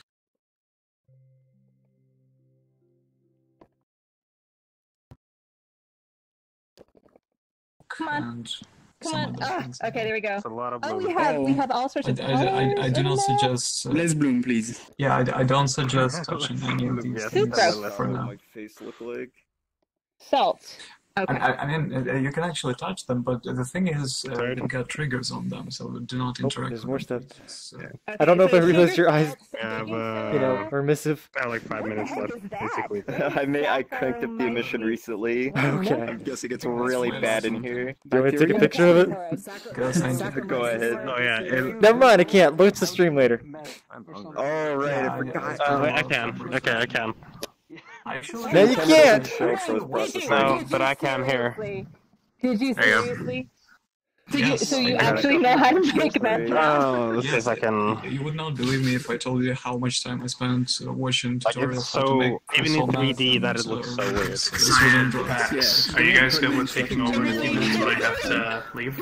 I believe I so. really hope number one. But we should be like Yeah, things you said yeah. before about like having a what is it 3-hour cutoff.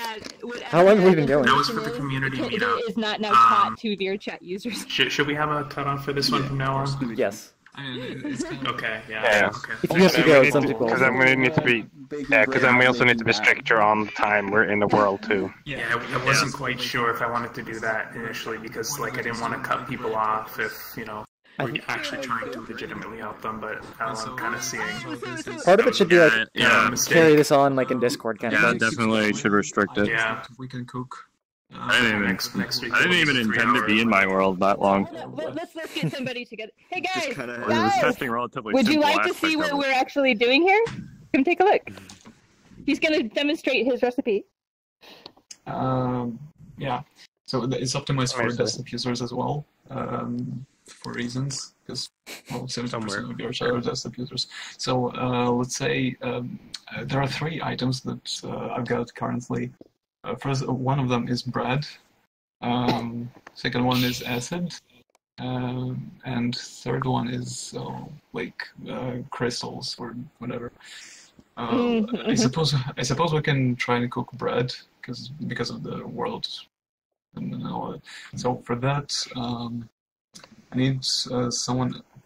Actually, let's do this. So this is like a demonstration. So grab this thing and put it here into the extractor or refinery, whatever. And we're going to witness some issues that I've got. So the thing is, you're supposed to press one of these buttons only once, and it's supposed to spawn a prefab only once. So let's say we need a hydrogen oxide, but it's going to trigger multiple times. Because, We know exactly why. So if we okay. count them, there's going to be 1 per person in the instance. So all you need to do is just separate out your broadcast and you'll be fine. All right. You say that. I'll need to say that. All right. So now take one of these. Yeah, and pour it right here into this thing. Into the mixer, or I don't know. I just call it mixer. How do I pour it in? Yeah. My bad. You need to actually press the trigger. Clear mixer? No. Like above it. I'll put it in there. Yeah. Oh, okay. So I did that because of desktop users. It's like Severin had this animation in Primal Valley, so I decided to do something similar. Then I think we need. We can actually use these. I mean, except sucrose. Sucrose is actually kind of tricky because I don't remember any of these things containing sucrose. Maybe. One of these had. One of these was. Oh, it's got it. Wait, no, never mind. Oh, it was this one, but it's empty. Sorry. Oh, we got it. Oh no. Wait, where is it? Okay. I think they fell on the floor. The actual floor. Can someone grab it? Maybe it's like inside. Okay. Like whoever has VR. There's nothing in here for me. Police. Oh, we have the infinite grab It's now. on the ground. We have infinite grab. Oh no. I think it broke. Oh, jeez. We're broke. Okay. Touch everything. Yeah, you can actually do that. Okay, so for these, woo, there we go. Oh, that's fine. So pan for the spawn. So a very simple fix for that is what you have would be on interact, local. Make sure that's local. Set game object active or custom trigger, however you want to use it, and that thing is spawn. Ah, okay. So, wait, the custom trigger should be like master or whatever. All right. It should be local. So since you're doing it with a button, make it on interact local, and that action is not spawn. That action would be today. Enabling or doing a custom trigger that is the spawn, and that one is going to be I think spawn. It requires that to be always. Yeah, I actually forgot how to do this. Wait, also, the mirror is on by default, I think. Yes, it is.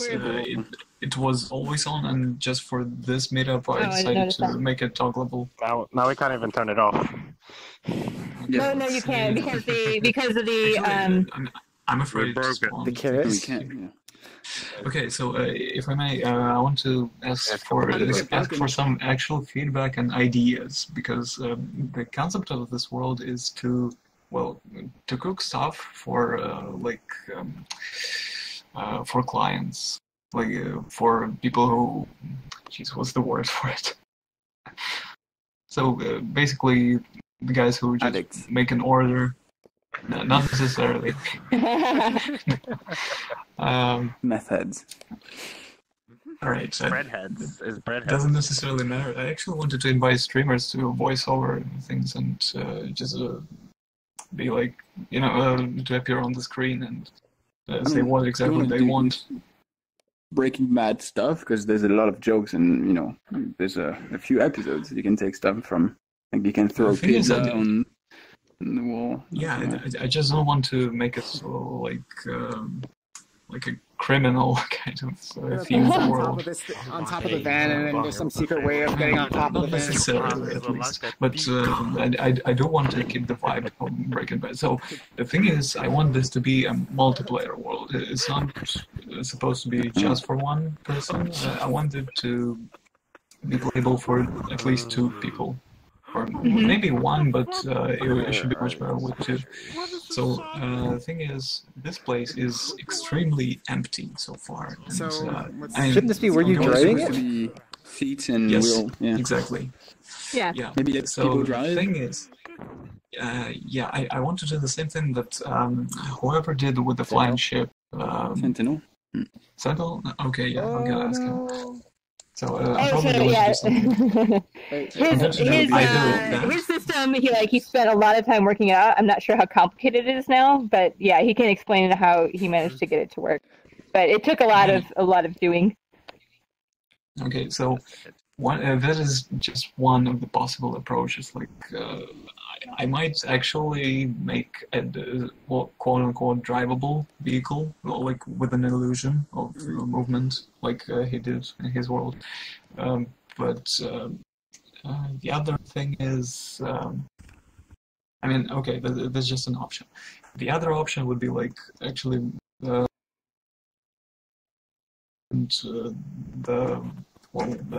trailer would just move automatically between waypoints or something. So I'm not quite sure about this whole idea so far. But the other thing that I'm concerned the most about is the world needs to have something to do for both players. We got the cook, and this is definitely the most fun part, in my opinion. But I want something else for the driver. Oh, is he crashed? I don't know. Yeah. I mean... I think he's crashed. Yep, there he goes. Yeah. So it sounds like he may be looking more for gameplay feedback than mechanics feedback. So when he comes back, if he can come back, will he be able to enter this instance now that it's broken? Does anyone know? The instance itself isn't broken in that sense. It's just more there's an object there that you should be in our hand. Okay. Ruben, can you reset us? Will it fix it if you reset us? So one thing that I don't know if anybody mentioned, but too late. I was gonna say Rubik looks really tall. Look at the bloom. Okay. So it's that's actually I think specular highlights. Don't interact with the pickups. So thanks. So, okay, you know how Silent in her tutorial was talking about with post-processing stack and bloom, how if you set your thresholds really high, then I think what we're seeing here is, the way that she suggests you're setting your thresholds to make sure that your bloom is reasonable. So you end up with these. Rubik reset the instance because Yeah. All right. So we have all these specular highlights that are like going crazy, and I think that is what her suggestions were to avoid, right? So if you like try to do weird things with post processing in order to like prevent supernova avatars, you end up with all these little shines being blinding. I mean, she gives very specific numbers that people should use. She's got D&D with it. No, she disagrees with him about that. She really disagrees with him about that. So I would say, like, use both with a grain of salt and figure out which one you want to use. Yeah. So, for example, like his ring. His ring has like the specular highlights on it are blinding, and that's probably because of the way the post-processing stock thresholds were set in this world. Sorry, come here quick. Look through my hand. I already know. That's because of what is it? Ambient occlusion. Your shaders make it so that everybody sees everyone else's shadows. Well, yeah. So if you follow Shishi's lighting tutorial and Silent, they will give you different advice. They have different opinions on how things should go. Well, yeah, I don't think they're both for the same purpose, though. Yeah. So you have to kind of like the world in general. Yeah. ZZ seems more for like a closed environment to specific stuff. I want to test this. Okay. I got so many people in here. Yeah, so other people don't spawn things or pick things up because they think if they fall through the floor, then they might not have number on us. It is definitely going to spawn a bunch of prefabs. So I'm gonna press the white button and. Bread. Oh gosh, you guys! I'm hungry. Savior, Jesus Christ. Igbo. So what I wanted to ask is what I could possibly add for the driver or the person like in charge or the manager, whatever person in this area. So you're looking for gameplay feedback? Yeah, probably. Okay. So could they navigate? Actually, like move the environment around outside? Yeah, I mean that is in case of Sentinels. System works. How are you doing outside right now? Are you actually like, is that a shader or are you actually physically moving the terrain? No, it's actually just an animation that moves the texture. Nothing else. Yeah. Okay. Why an animation though? You could just use a shader. Well, it depends on.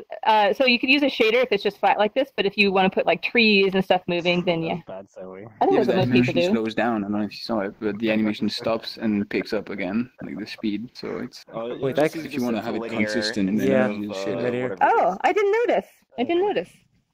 Yeah, we'll stop at some point. Also, if you haven't played the Rick and Morty VR games, you should, because I think that's what you should aim for in terms of gameplay, because it's a very close environment.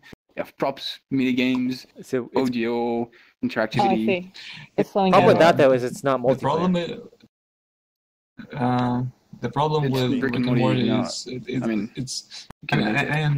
it is actually really close to the Rick and Morty game in my concept, at least, or at least in my vision. But it's yeah. Go on Sketchfab and find bread. Photogrammetry models because this is not bread. Yeah. I don't know what that is, but it's not bread. I just didn't want to. I'm sorry, Frenchman. This is totally legit American bread. This is my area of expertise. But I'm definitely going to consider making baguettes instead of just bread. I'm pretty sure I can go to Safeway and buy this exact plastic bread. Yeah. We have no standards. But yeah, it is fun. So one of the options was just to navigate things. Then some of my friends suggested like adding guns and police chasing you or gang members, something like this. I mean, if you want to get away from drug thing, adding guns and police is probably going the other way. So it depends. But I kind of thought of like stopping every now and then at a certain point where you can just hop off the trailer and go inside a building and negotiate. But for that you don't necessarily need two people. So you sell the bread, you bring the bread out, and you sell it somewhere. Again, the negotiation was a huge part of Breaking Bad, so this is kind of what inspired me. So I'm not sure exactly what you're going for, but something that the driver could do would be something that they have to deal with that maybe occurs on a regular basis or on a random basis. So, like, I don't know, cockroaches start coming out of the dashboard and they have to kill them, or like they have to, or like what was it in Lost? At every so often interval they had to enter a certain code. So like, yeah, so something along that line. So like something happens every so often that they have to be paying attention to deal with. And I don't know if this like there's roadkill, they have to swerve around. I don't know. If you want to keep them in there and keep them busy, as opposed to them, because like right now, like no one's driving. We don't care. We're not going to crash. Mm-hmm. Is the goal to keep them in there and keep them occupied so they're actually driving? They have to be paying attention at the front? Yeah. Also, for the most part. I think it's the desert, obviously, but if you wanted to do, what is it called, the bus that always moves?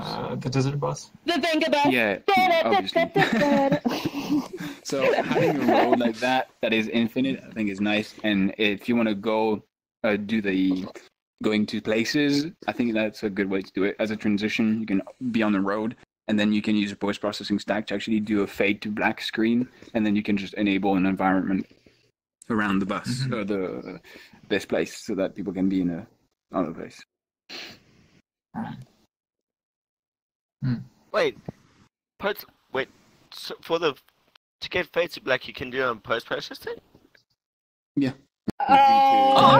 Wait. Can you animate post-processing values?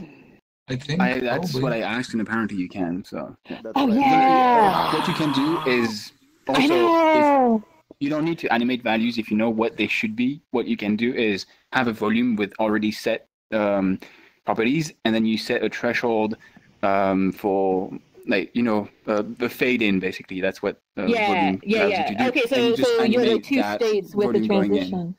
Ah, nice. So it just moves on you, and then the transition is a fade, and then you can move it away. Okay. But you can do it, yeah.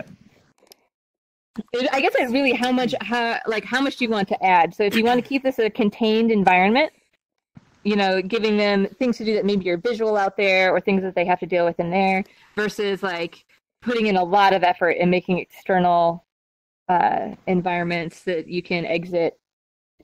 I guess it's really kind of I'm not sure how much scope you're looking for. Mm-hmm. I mean, it would be perfect if somehow I could manage to do the same thing the Sentinel did, but I'm not sure if it's going to work. That's the problem. So the deal with his is everyone has to exit, and then when it moves, everyone has to be on the ship. Mm-hmm. Otherwise, it doesn't work. I mean, it shouldn't be too hard. You can't leave people behind. Yeah. I think it can be self-contained if you just want to do something inside of the yeah, and I mean, it would be probably perfect if this whole thing, the gameplay would be, I mean, if the world or game would be playable for just one person, but it would be extremely hard for them to do that. It's up to you. Anyways, I'm extremely hungry. Nope. You got crash. I am also extremely hungry. What do we have going on next? Was that the last official? Is Squid still here? No, Squid had to leave. No. Squid said he had to go. Oh, he had to go. Okay. Are you controlling it now? It's a Vax and IR. But I think. Yeah. Well, good luck. So wait, was there someone after Monkey? I asked if I could be on the list, for later. Yeah, we kind of went off the list, I think, but I'm not sure. Yeah, we're going off the list. So we're at I guess we're at 4:15, and so if the events are hard capped at 3 hours, we're now an unofficial event. Yeah. Oh, did he just disappear? Oh. Yeah, he got sent back to his own world. Open. You should open his portal. We should just go there and get have this conversation. Okay. Where's Spawn in here? Spawn's right we just here. saw someone else. That's right here where I am. You might be. All right, so put it up there. We'll see. I can't tell, but people I like want Is that some kind of bread. exploit? I Is that want some kind of bread. exploit to make a world too small to make another portal in? So then you're like, no, I'm stuck You here. can just disable portals never to begin with. I know. I know. Oh yeah. Does it work? Yeah. Yeah. That's it. We're waiting. All right, we'll get him back into the next one. Okay. There you go. All right, Portal, let's go she get got married. it. Wow, I'm impressed. Portal. There's a portal.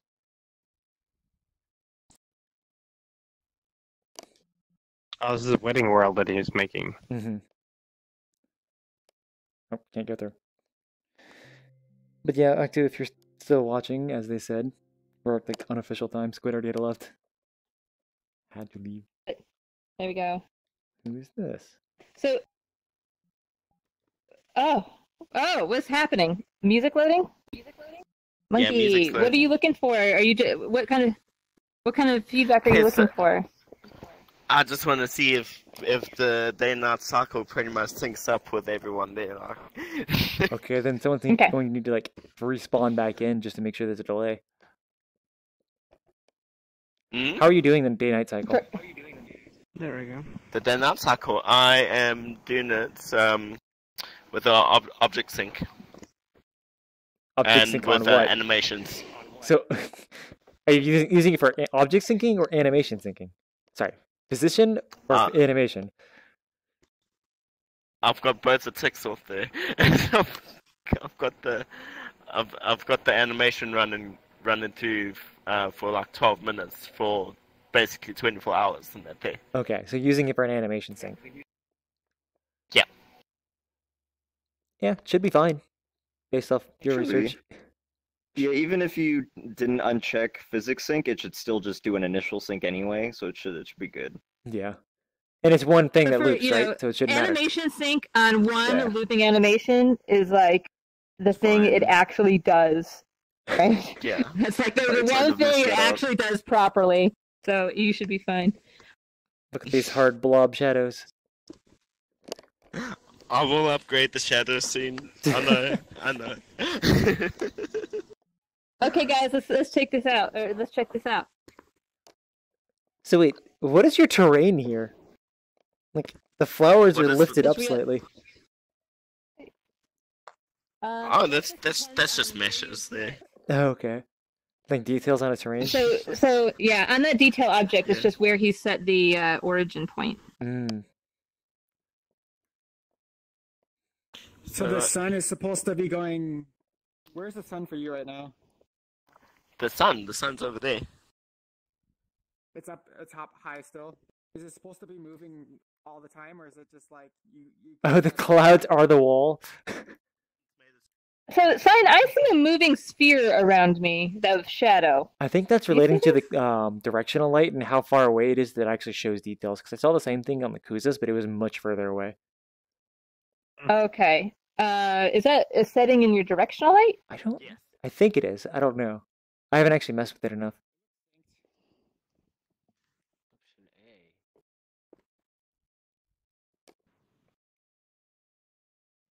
Oh yeah, that's weird. Yeah, I still need to do the. I still need to sort out the chairs. Yeah, I know. Do you get a thing where like there's like a? Was that what you were talking about earlier? There's a shadow around you that travels with you. I think that's related to the directional light. Yeah, that's probably the direction lots of that thing. But I do need to upgrade the shadows at the moment. I think I've got it on hard shadows. Is it? This looks like it's hard and you have no ambient. No ambient. So to make it better, what should I keep it on hard or make it soft? There. Performance-wise, Looks like hard a is better. skeleton. You just need to increase the ambient light or something. Increase the ambient light on it. How do you have it now? Is this like a sky? Like, is this the Oh, Unity dear, oh, skybox, dear. or did you do something else for this? What's above us? This is the skybox I actually found in the shaders channel there. Oh, so it's actually a shader. And then, like- it's probably- No, I think there's 1001s and Silence Cloud Shader. But is I think this it's that set in like the Unity skybox, or like did you fake it? So this is. I think it was part of the Unity skybox, wasn't it? Well, what I'm asking I is don't. like, I've never implemented it, so I don't know. the car. I don't know. The cars are part of the shader and everything like that. So like when I think what when the he's sun starts asking setting, is, you did see you that, make it your own box? Did you make your own box around this world, or did you use the skybox? Okay, so basically, no. I didn't make a skybox for the daytime. For the nighttime, yes, I did make a skybox for that day. So the nighttime is different, and it's not in the. So in the lighting tab, there's a section that says skybox. Are you using that? Yes. So inside there, you should have an ambient light. You should set it to sky color. Yeah. Okay. Because right now it's too dark. Color. Okay. I shall do that there with that. But like for the nighttime one, it's pretty much inverted sphere. And it's turning on now. For the nighttime one. Oh, yeah, I can tell because it just got dim very fast. So it's starting to get twilight. It's still not there. Are these light probes on us, or like why are we still super bright? So basically, every time I try and use light probes, it just messes everything up for some reason. You can't do light probes in this world because your lighting is real time. You cannot do light probes. But the thing is, I've got it baked. You can't bake a real time light. Yeah, no, that's just it. It's like you have it baked, which means that we are not affected. You know, by the lighting. If you want us to be affected by the lighting, then it has to be real time. So I should keep everything real time then. Well, okay, it is an aesthetic choice and a performance choice, right? Yeah. So, like, if you want the people to look different, whether it's day or night, then you're going to need to have light probes. Or sorry, you're going to have real time light, because the light probes are going to bake whatever the lighting situation is when you baked. Yeah. So if you're okay with that, then it's going to be more performant. It's going to be better. If you want people to be darker when it's dark and lighter in the daytime, then you have to have real time light. All right. Or you have to have your real time lights affect player and player local layer. You could also do it that way so that you can bake everything else. Ooh. Oh, he just crashed again. Who? We go. I'd say obviously you want real-time lighting in this world. Okay. Did we lose Fax too? I've been seeing, so like Zoe was sitting on this table, just disappeared. Has been requested in like 3 times. I think we're just getting like picked off one by one. I think I just saw someone over there just disappear. Or people are just really hungry over there. Yeah, I am hungry. I want to be done. We go try to get back in. You gotta trigger those god rays to turn off when the light's gone. You know what I mean? That's just wedding magic. It just stays there. So I have been requested to make those god rays blue when it goes to nighttime and that day. I will be doing that day with that day. You can do a blend material. Hey Monkey, did you know you can do that? Do a weird one. So instead of it just switching, you can animate your material to blend between 2 materials. Wait, really? Yeah. Oh, okay. Give that a Google, or I can show you, because this is how I did it in the Frank grave digging. Is like it's like nice and grassy, and when you dig it, everything starts to move, and by the time it's done moving, it has changed texture a little bit to kind of more like dirt. You can do, and it just blends between them. You can blend the materials in that there. I believe you have to make. No. So you have to make a new material that is a blend between 2 materials. It's a special kind of material. All right. But yeah, ping me later, and I'll show you. The one I have only does 2. I'm sure that someone must have written. It's probably a special shader or something. I don't know. Someone must have written something to do different things. I see. I think. But I don't know if it's a type of material or if it's a type of shader. Either way, it's something that you can animate and you can change over the course of your clip. But yeah, ping me later and I'll see how I did it, because I Googled this like months ago and I don't remember the details, but I can just open it up and see what it was. Okay. Sweet. All right. This new bug hates me. I know. I got sent back home like 7 times.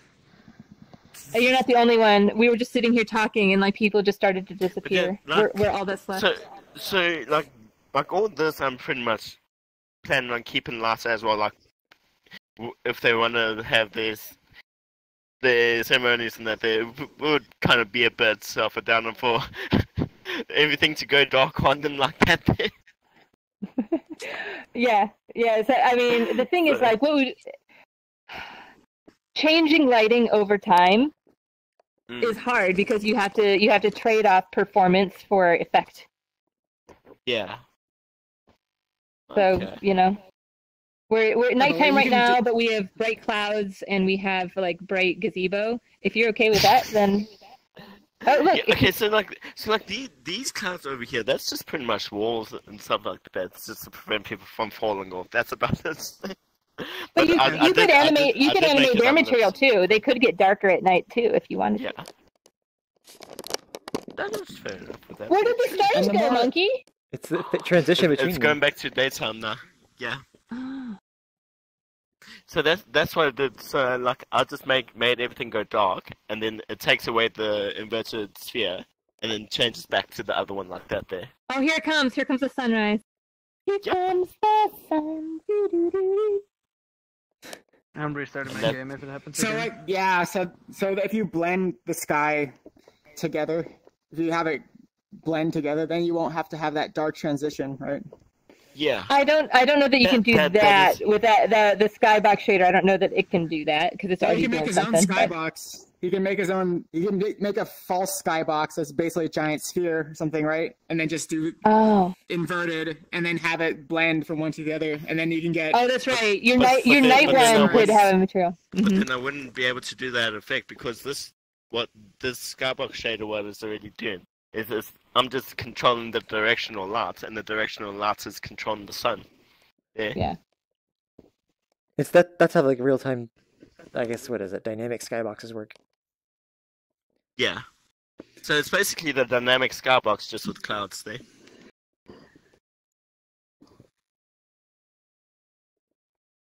Okay, I want to go because I'm starving. We was gonna do something, but did he crash again? He died again. Yep, he's dead. He's dead. I think he's gonna have to wait. There we go. Next week, or 2 weeks from now. Okay. Oh, he can show it next week actually if he just wants to show it off. Yeah, if he doesn't want us to like sit and nerd at him strongly for half an hour, then have to wait 2 weeks. Do you want the intense nerd experience? But the people that did originally want this world, they decided to cancel it because they ended up having issues with each other, unfortunately. I was just gonna ask. I was like, here's the thing is, if you're making a wedding commission world, you better work freaking fast because you're not going to last out the relationship. they cancelled it because they started having issues with each other, unfortunately. But I'll still eventually finish this thing and make it public.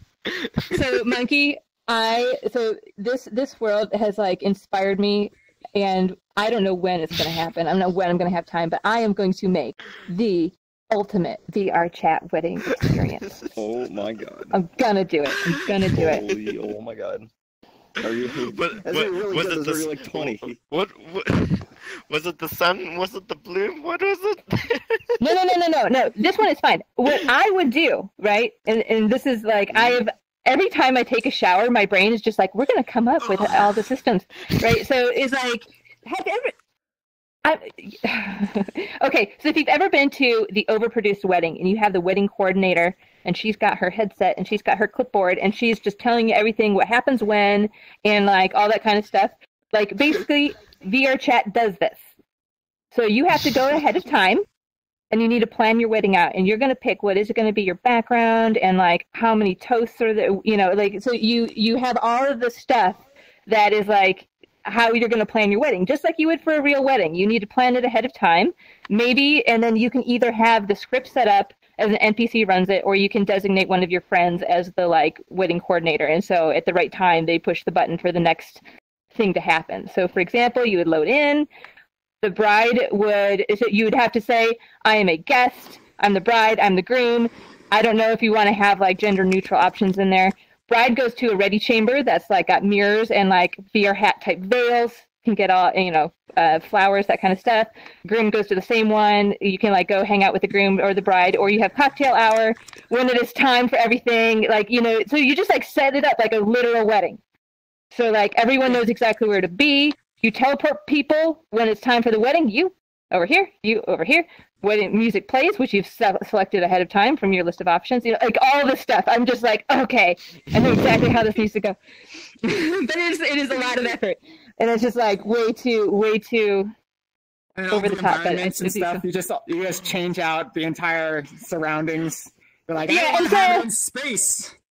So that's where you would add features. So like maybe you'd start off with is you get you can have your cathedral, you can have your beach on the sunset, or you can have your like Napa Valley. Okay, those are your three options, and maybe over time you can add more venues. That's the kind of.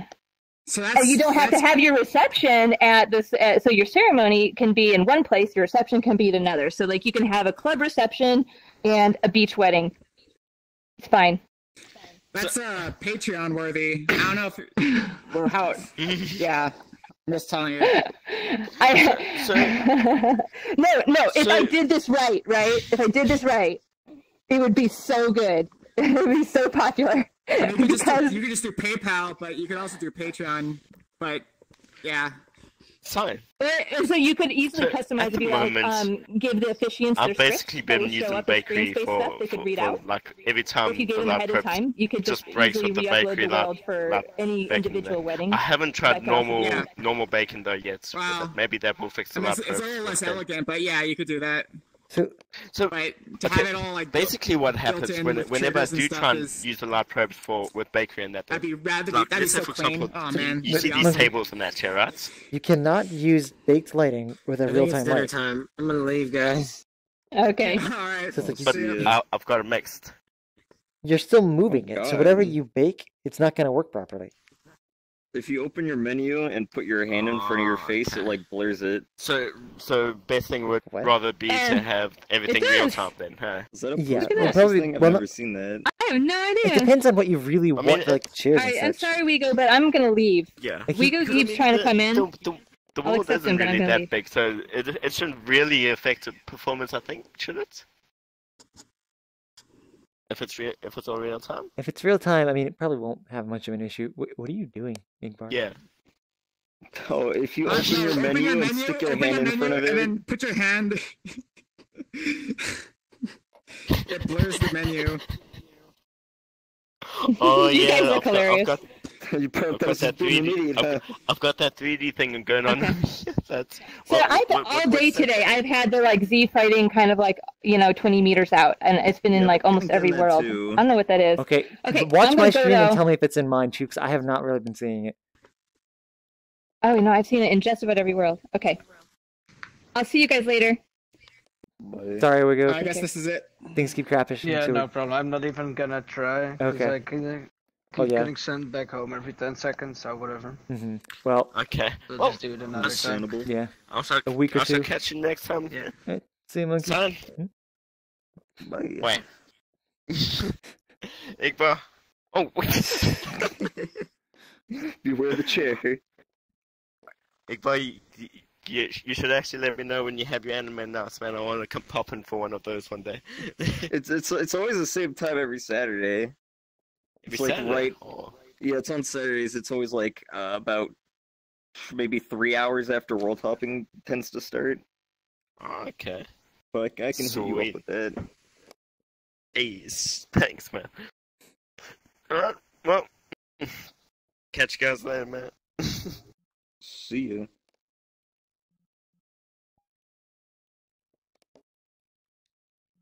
Now what? Is the stream still going? It is. Octoplex wants in, or actually wants me to join him. And then I'm also looking at Valgan saying like he never gets anyone to help him sync, but it's like I want to answer and say you could just have multiple clients to test with that syncing. Yes, that's my technique. Now that it works. Well, I guess I'm gonna join Octu real quick and then see. Alright, then I'll probably get off because now we're all good. Hold on. That was a long stretch. I've been sitting for hours.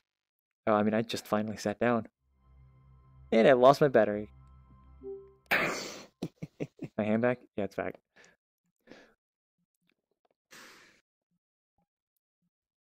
Well, you know what? Since the event is over, I'm just going to leave you with this. Oh, yeah. Touch everything. Oh, yeah. Okay, I'm going to go see Octu. If I have my hand. Understandable. Have a nice day. You too. Bye. I actually have connection to load into this. But my controller is dead.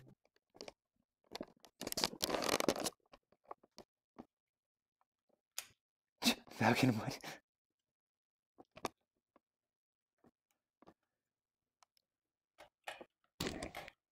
Aloha. Hello. Wait, what is going on? Why do you have 2 orbs? Is that mine? 3 orbs. Because I'm testing it. I'm testing an offset. So that's your true hitbox. And if you notice the guns over here. See how kill particles over there? No. It's red. I don't see him. Maybe it's local. Look down there. Where's down there? Am I holding a gun? Yes. Oh yeah, it's not visible for someone who's not holding the gun. Here, I'll grab you one. Or you grab one, whatever. Now, if you shoot the ground, you should be able to see a red particle over to... Oh, I only see my own part, or like... Yes, because it's disabled for the person who's not holding the gun. I completely forgot that. So, the way that it should work is when we're in the arena, now I see how, like, if you shoot me, you'll see the red dot appearing on mine. Mm-hmm. Now, of course, in reality, this would be about 500 meters away that way. Yeah. But I have it 5 just so for visualization purposes. And also because when I set it to 500, it didn't fucking work. Anyway, as you can see, I just kind of wiped fucking everything clean from this map. It's just as clean as it can get. With a sky. Basic ass gameplay. Yes. Also, when you shoot to spawn, you're going to die the first time because I set it to the wrong spawn, but when you die, you respawn in the map, so good luck.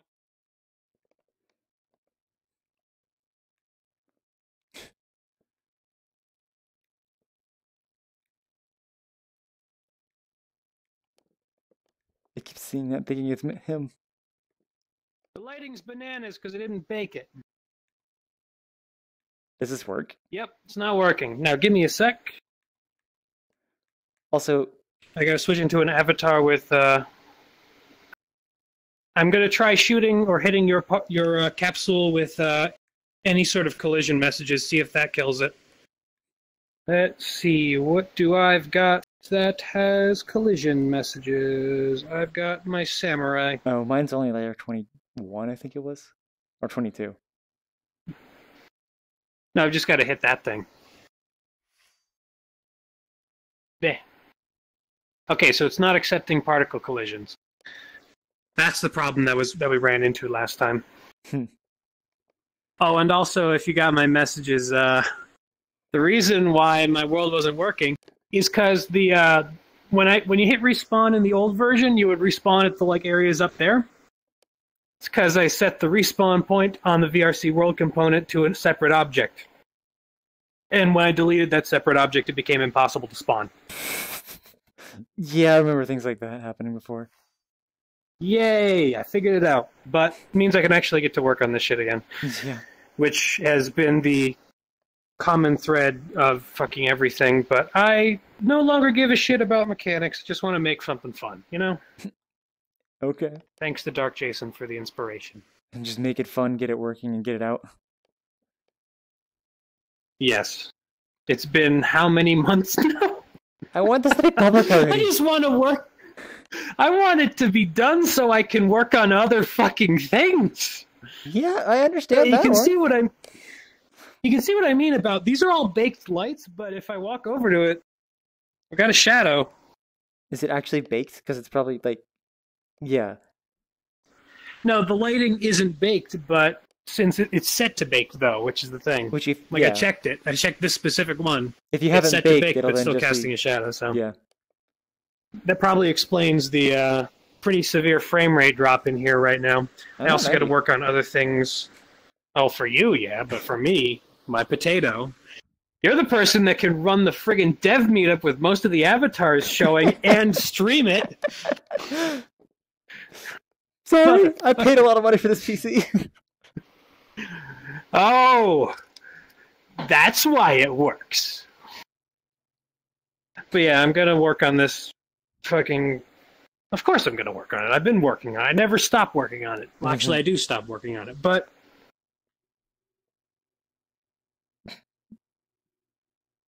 Wait, are you still talking? Oh, there you go. My progress was regressive, and now it's not. So... I mean, that's kind of what happened with me with archery. Like, at one point, I was just like 3 months without an update, and it's like, I'm tired of working on this. I gotta finish it and get it out there. Yeah. I also gotta make this... Like, I gotta clean all this shit up so that I can make it into a prefab for distributing. I mean, that can happen after the map. It's gonna be a really friggin' big prefab. Yeah. You could, if you wanted to, make one, like, you don't have to make the system itself a prefab wording, but you could just leave a scene and just say, like, whatever map type you want. Like, just make that as an... Oh, and then make that a Unity package? Just do a package rather than a full prefab. That would make sense. Just want to make it work and have nice... What the hell? Oh, that's the shadow on my hand. That looks really weird. I just see your bubble. Oh yeah, that's right. The bubble is very distracting. It is. Gotta find some way to make it less distracting, but still visible from a distance. Lighter opacity? Yeah. That's low priority, though. The follow target seems to work pretty well. Like, it's pretty one-to-one. I've also got to work on the networking stuff, but I'm not having any lag with you right now, which is interesting. It's only one other player. Yeah, How many objects do you have? The network lag that I used to have? How many guns do I have in the world? Skipping the guns, how many like object syncs are in the prop spawner? I think it wouldn't object sync something that doesn't have a mesh, would it? Object sync is something you have to explicitly add. Oh well, I don't think I use the default hitbox, like the default float crystal thing. I didn't change anything in it. I just added the mesh to it. Okay, so then that means you only have if two. It had just one, yeah, theoretically. Theoretically, like then. I have two hitboxes. Oh no, what I meant by that is if you're using just the crystal, if you duplicated the crystal, then you're having 3. But no, yeah, okay. So there's one on the root level, which is the thing that you spawn and the thing that you can call respawn, and then there's one on the crystal, which is the thing that's following your head. Okay, so there is 2 object syncs per player then. Theoretically, you could do it in 1, but it's not worth it. Also, the light kind of goes away when I look in this direction. That is because it is real time. And you're only allowed, I believe, at most 8 per object. Yeah, well, the last time I tried baking the lights, you saw what happened.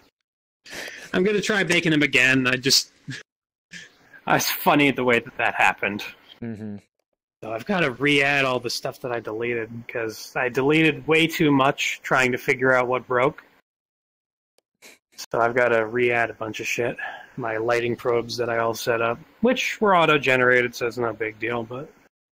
That should be fine. What? I just got to make it on Steam.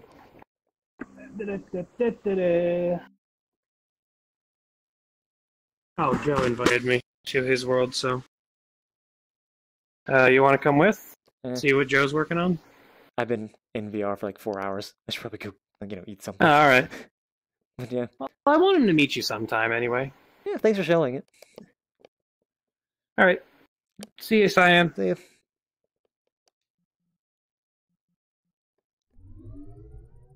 And with that, that is the end of the first World Feedback event, plus extra. So, thanks everyone for watching, and now you can finally see when I read your comments. Until next week. Wait, where's actually the button to, end the broadcast?